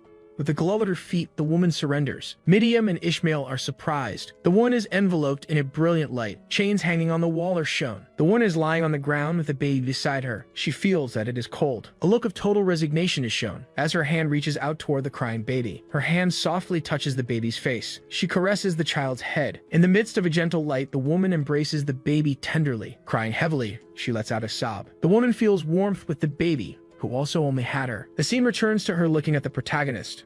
Kneeling, she expresses confidence in her pride and conviction and makes a request. Crying, she begs him to save the children she could not protect. Ishmael notices that the undead are there and the dark magic is fading. They look to the sky, surprised, realizing that it is true and really possible. Midiam smiles, amazed that it is possible to save someone through conviction. Azadin holds her hand, promising that he will save the children. He asks how many children there are and if she knows where they were taken. The woman, crying, reveals that she gathered clues and hid them in a storage room so she wouldn't forget. He then asks where the power of the dark magic came from. She responds that it came from a whispering grimoire. Surprised, he learns that the book claimed to be a copy of the royal record of the God King. Suddenly, a flaming attack surrounds Azadin and the woman. Unfortunately, the fire hits the woman. He lets out a cry of frustration. She lies in his arms. A figure with a sadistic smile appears, calling Azadin knave. A man among a group of soldiers states that the woman is not one of their people. He mocks Azadin, saying that the archer doesn't even realize the truth because he cannot use magic. A crowd of guards, led by Calypso, approaches him. Azadin, surprised, asks who she is. Calypso introduces herself as the 106th in the lineage of messengers. She explains that she is hunting evil spirits and gathering copies of the Book of the Divine King. Azadin questions what she is doing there. Calypso smiles, saying that rumors of his incompetence reached her ears. She adds that he can't even control the subordinate beside him, and that she couldn't remain silent in the face of such shame. He recognizes the people with Calypso, and Midiam asks the man if he doesn't understand the situation. Azadin sighs in understanding. He realizes they join Calypso to take revenge. Looking at the woman, he says she's become just an ordinary corpse and laments that they have more to talk about. Calypso calls Azadin the incompetent 108th, claiming the woman wasn't an Aragasa and that he didn't even need to get involved. She then suggests Azadin be grateful for having his efforts spared, and a blue aura forms in her hand. A piece of paper emerges from the woman's body. Calypso grabs it, smiling, and says she knew she would find it. A page from the Book of the Divine King floats toward Azadin. Calypso tries to stop the page, but it continues in his direction. Azadin receives the page of the book. Calypso yells in outrage, asking why the page went to him. Someone casts a spell, unleashing a powerful blue energy. The energy spreads, hitting something. The energy dissipates, leaving behind a small spark. Calypso and her group are drenched by rain. Calypso mutters, thinking they're being insolent. As she walks, she comments that it seems the true owner is being recognized and admires the impressive spirituality. Midian, beside Ishmael, agrees, saying it's expected from the Book of the Divine King. The girl scolds Calypso and her group, telling them to stop defaming the Emperor, and questions whether they feel no shame for setting fire to the dry forest. Calypso, irritated,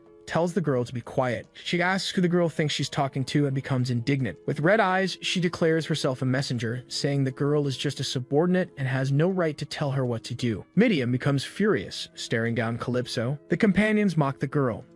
Azadin remembers the girl's name, says he recalls it. He asks, somewhat frustrated, if she's referring to the fact that he was from a lower class than hers. Calypso asks what that has to do with anything. Azadin, with a smile, asks if she has a problem with the way he trains his subordinates, calling her Miss Junior. She laughs mockingly. She asserts her superior rank, saying he should learn to respect his elders. Ishmael mutters that it's just a fight between grumpy old folks. Then he says there's something more important. He asks if Calypso examined the dead woman personally and requests any information about the children's whereabouts, and Calypso is caught off guard. Calypso states the woman was from Hybris and not an Aragasa. Azadin firmly responds that yes, she's an Aragasa, and the girl beside him reacts in shock. Azadin lowers his head. He reflects that the woman endured 10,000 nights in the name of Aragasa and the humiliations cast upon the clan, and questions whether she would still be discarded for not having pure blood. He concludes that Aragasa's honor would be stained. Azadin tries to explain, saying it's hard to express in words, but there is something he has understood. The girl beside Azadin thinks that he has always been sincere. She keeps thinking that he lives with sincerity, holding on to his pride and honor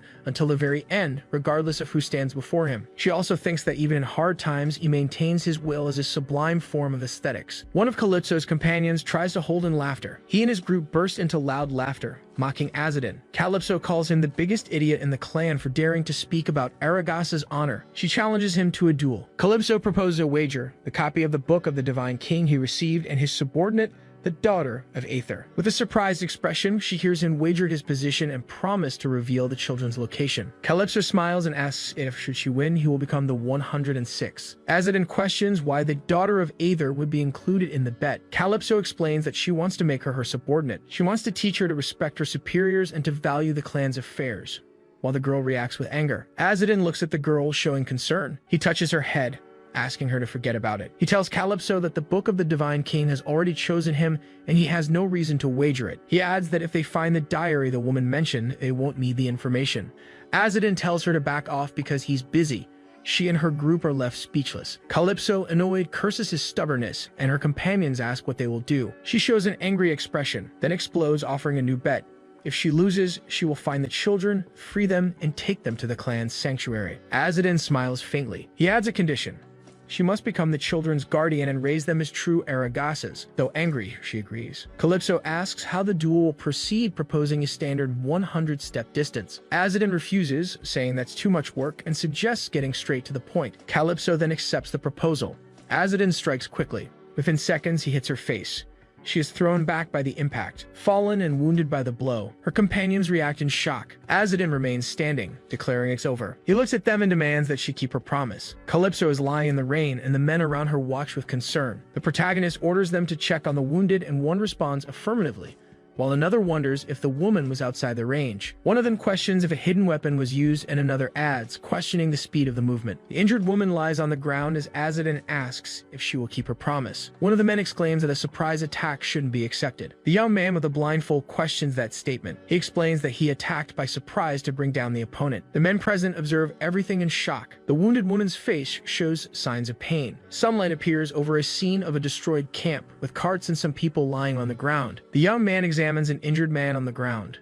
He says there are no serious fractures, indicating the man is okay. Azadin asks if the wounded man can be placed in the cart, and the others respond promptly. As the wounded man is carried, his allies call out to him. Minion asks if he also studied medicine. He replies that it's not exactly that. The young man explains that when trying to look closely, his vision expands to the point that he can see bones inside the body with practice. The two young people seem surprised. Azadin points to where the next wounded person is while someone asks about a field of vision. The image shows two wounded individuals, Kaka and Chico, with abdominal injuries. Another injured person, Maya, has no serious wounds. Ishmael asks if the man needs to be kept alive, to which Azadin responds that it wasn't necessarily the plan. One of the men, thoughtful, mutters about the young man's stubbornness. The young woman shouts the names Azadin and Ishmael. She warns that they need to leave immediately. A cartwheel is stuck in the ground. The young woman looks back with concern. She comments that unexpected things keep happening. An image appears of a monster and a shadowy figure, labeled the Black Magic Disaster. Azadin holds a shining copy of the Book of the Divine King. A tribal figure displays a staff, and the text mentions the movement of the new gods of Kurt. Azadin wonders if all this might be a sign of great chaos. He replies to himself that the chaos has already begun. Calypso wakes up, seemingly frightened. One of the men greets her with relief. She asks if she's awake, and Azadin confirms. Calypso quickly sits up, on alert. Azadin hands her a box and comments that she's already back on her feet. Calypso, looking at the box, says it's time to keep the promise. The box opens with a glow, and the young woman murmurs in surprise, "This is." Inside the box, there is an ancient artifact found in the storage room, a scroll about children and a piece of paper with information from the merchants. Azadin declares he will check on the children of Salasmus and ask the young woman if she has any objections. She replies that she keeps her promises, and the other woman says she's counting on him. But, in a lighter moment, Azadin asks why she's being so formal. She explains it's because he's her senior. Calypso asks how he did that during the duel, referring to a specific technique. She realizes, surprised, that it was all the work of Elder Kazas. Azadin says it's not something he needs to explain, and that when the time comes, the Elder himself will act. He asks where she got the staff, and she explains that she took it from the cultists of Kurt. Azadin appears thoughtful and concludes that the object was mass-produced. Calypso becomes enveloped in a dark aura and says she will finish the task soon. The blindfolded young man simply agrees. He breathes a sigh of relief and stretches. His allies sleep peacefully inside the cart. A man is sound asleep, with a little drool dripping. Two people are resting on top of an animal. Azadin gives a slight smile. He comments that everyone worked very hard. The carts continue their journey under the sun, and the young man thinks that he should rest too. The carts and animals are stopped in an open area. Maya, surprised, asks if they really defeated all the undead. Two men respond that it was thanks to the hired mercenaries, but admit that most of the work was done by the young man. One of them explains that they found him under a dead tree, and when they removed him, the black magic disappeared. The armored woman expresses great relief. Azadin reflects that it was good they had agreed on the story beforehand. Kaka and Chico ask where everyone intends to go. They explain they plan to stay at a nearby inn and return to the guild. Then they ask the officer if she plans to go straight to the Salasmus diocese. Maya reacts with a look of distress. She decides that they should go to Salasmus first, while she will go look for her father. Azadin asks if she will leave immediately, and she confirms, saying it's best to act quickly. She soon says goodbye, hoping they'll meet again if fate allows. Azadin wishes that the grace of the great archangel be with her. At last, she walks away. Midian asks if he is worried about the paladin, but he denies it. He lifts his gaze to the sky. He reveals that since morning, he can no longer hear the voice of the emperor. As Azadin and his companions prepare, someone offers them a horse. This man laments that the horse already has a scheduled delivery. Tarki questions whether the horse is refusing to obey the descendant of the great divine king. Ishmael notes that the horse didn't want to move, and Azadin ironically says it must be a noble. Kaka asks if he can speak with the pilgrim lord. He remarks that he doesn't seem like a common pilgrim, revealing that his sister can read fortunes and predict the future. Azadin reacts with surprise and irony, calling the siblings talented and con artists. Chica, serious, prophesies Azadin's future. She continues, saying he will become a great knight, or maybe he already is. Azadin reflects on being called a great knight by the emperor's messenger. He thanks the woman for her words. They say goodbye, saying, until next time. The blue sky and sun shine over the landscape. An owl takes flight under the intense sun. Azadin, with his hand on his forehead, wonders where the owl went. The boy alerts Azadin that the goats are suffering from the drought. He looks toward the horizon, thinking about the situation. The landscape is arid, and he concludes that they need to find water. Turkey comments that the situation wasn't this bad when he went east. The protagonist points to a city ahead, suggesting they head there. Dead fish lie in a puddle of dirty water. Azadin realizes the water is contaminated and unfit for the animals. He decides they need to hurry. A man argues that it's better to fish the creatures quickly before they spoil. The protagonist approaches the man, grabbing him. He observes people gathering fish and crayfish. Azadin thinks that if they keep fishing like that, they'll wipe out all the fish. Midian suggests that since the fish will die anyway, it's better to catch them now, and Azadin agrees. Ishmael suggests there should still be a well if the river hasn't dried up, but they recall that they need permission to use the water. He quickly looks to the side, noticing something. Turkey tells Azadin not to worry, as they have a night with them. The man confronts the villagers aggressively. He demands the villagers bring water from the well without complaint. Midian states that she'll educate the man later, and the young woman agrees. He grips the staff in his hand. Ishmael thinks he's pretending to be a blind pilgrim again. She smiles, commenting that the act works quite well. Azadin talks to an old woman. The boy reflects that Azadin's approach toward the half-bloods isn't that of a messenger, but rather his own unique way. Then he focuses on a worried eye, signaling a problem. It's revealed that Midian is intrigued by Azadin's way of acting. Azadin looks up. A hand reaches out as the young woman and the boy watch, surprised. The young woman shouts enthusiastically. The boy thinks he must not let himself be influenced by Azadin as he pulls the goat. A bustling city with houses and markets stretches ahead. Several red crayfish are cooking in a pot. People gather around a large pot with Azadin and his companions observing. A bearded man offers a generous plate of boiled crayfish, inviting them to take plenty. Azadin thanks him but expresses doubt about accepting so much food. The bearded man explains that the food will rot anyway if not eaten. He encourages them to treat it as a crayfish festival and enjoy it. Azadin sits down with a bowl of crayfish as the others watch. The young woman asks what the next step will be. While eating a crayfish, he declares that he needs to find the son of the deceased woman. He believes the child must be nearby.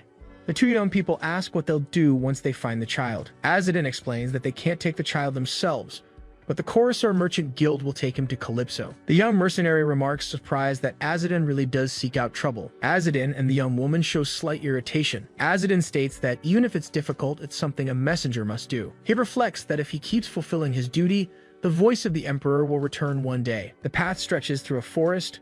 Calypso and her two companions walk, one of them questioning the truth of something. A man asks Calypso if she lost to the 108th messenger Azadin, and she confirms. Despite the defeat, one of the men asks if she really intends to surrender. Calypso's companion laments the effort it took to obtain the artifact and the concern of being surpassed by other messengers, recalling Calypso's goal to climb ranks. He acknowledges risking his life, confirming his own point. Calypso, who became a messenger purely through talent, grew irritated at being in the lowest level of the hierarchy. Turning her back, Calypso declares that a loss is a loss as her companions call out to her. She instructs one of the men to silence the Corsair Merchant Guild. Calypso orders that everything regarding Azadin be kept secret. To the man's surprise, with a chilling smile, she reveals she doesn't want to be the only one to come out losing. She walks away, leaving her companions stunned. Someone greets the 106th messenger, Calypso. Calypso turns, surprised, and asks who he is. The mysterious voice introduces itself again as the voice of Ariel.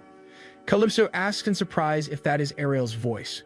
She replies that it is. The man tries to ask what happened, but Calypso tells him to be quiet. Calypso thinks the situation doesn't make sense. It is explained that the voice of the Emperor is a powerful magic that connects all spirits to manage information. This magic could only be created by the Emperor, and Ariel imitated it, even if only weakly. Calypso asks what is desired of him. A mysterious voice proposes something Calypso won't be able to refuse. A huge dark creature with a glowing heart appears. The scene shifts to a village with cracked ground and a bridge over a small stream. Two men in the village deny knowing the child being sought and tell him to look elsewhere. One of the men tries to mention the child from the Telbaran Guild, but the other insists on denying everything. Azadin realizes the men are avoiding the conversation and comments that the location matches the information. Tarkiv, irritated, orders the villagers to tell the truth. He questions why they refuse to answer when faced with his royal lineage. A frightened woman and an elderly man reveal that the village baker has contact with the Telbaran Guild. The old man points to a distant house with a chimney, indicating it as the baker's. Midian suggests they go straight to the bakery,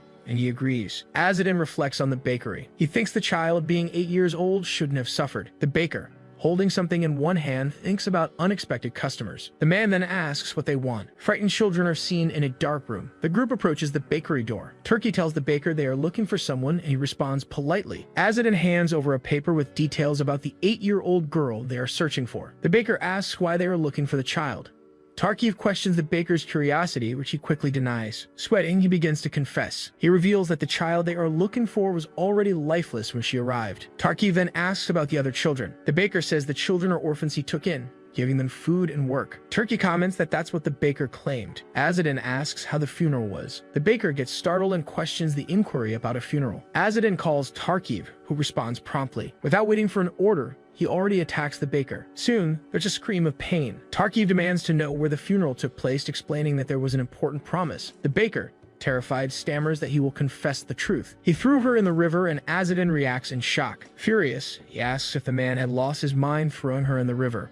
He realized that when the children couldn't take it anymore, they threw them into the river. Azadin thinks that in a world where the dead can return to life, this is horrifying. Meanwhile, he only watches the scene in front of him. Hearing all this, Ishmael cracks a smile. He then asks Azadin what he's going to do. He asks if he will save the other children, even though they're not his family. He continues by saying that the baker was negotiating with the Telbaran Guild and that rescuing the children would cause conflict with the Coruscant Merchant Syndicate. It is explained that the Coruscant Merchant Syndicate is an organization that supports messengers, but with a strong commercial bias. It's unlikely they would risk conflict with another guild for children who aren't of noble lineage. Ishmael says the problem can't be solved with justice alone and asks for Azadin's wise opinion. Curious, he asks if Ishmael has always been like this, and Midian replies that she doesn't know, but she thinks not. He praises Ishmael for his accurate analysis, saying it's expected of a devout child. The baker is struck in the face by Tarkiv, who complains. Tarkiv kicks the baker for having disrespected the promise to protect the children. Azadin asks, surprised, since when Tarkiv became his boss. He assures them that he'll take the children to his mother's house,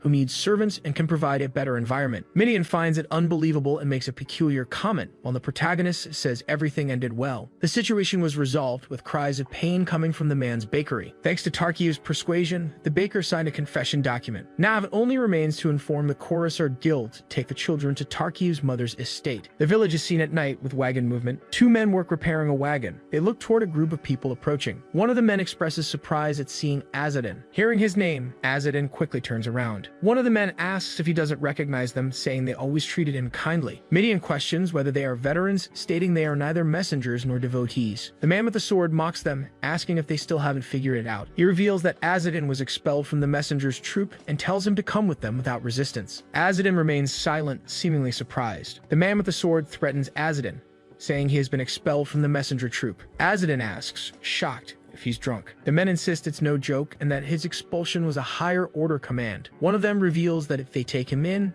they themselves will become messengers. Azadin then asks if that's the reason they drew swords in the village, and the man confirms it. Azadin asks to borrow the staff, saying that as absurd as it may sound, he can hear the details. One of the men mocks him, asking if he forgot the times he got beaten and cried like a child. The protagonist replies that he remembers perfectly. He describes a memory and then expresses disgust as he recalls what happened. He makes a repulsed expression. The two men are shocked.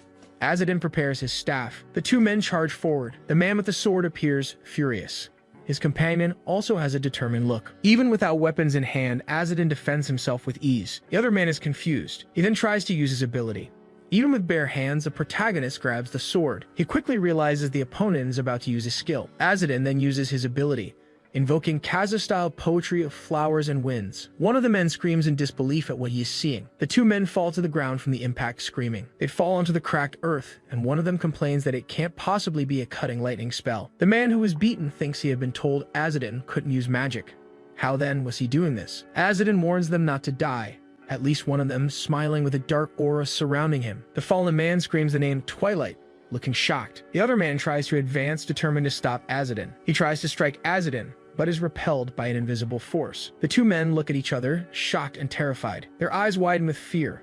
Azadin strikes the two men again with great force. They are thrown back by the impact. The men fall injured, one of them still screaming about the approaching dusk. Azadin stands over the fallen men who crack the ground beneath them. One of the fallen men complains about his bones, and the other grumbles. The man reflects on the absurd speed of Azadin's magic combinations. He questions how Azadin is able to use magic if he claimed he couldn't. Azadin comments that the damaged terrain made it hard to go easy, but they're pretty tough to still be conscious.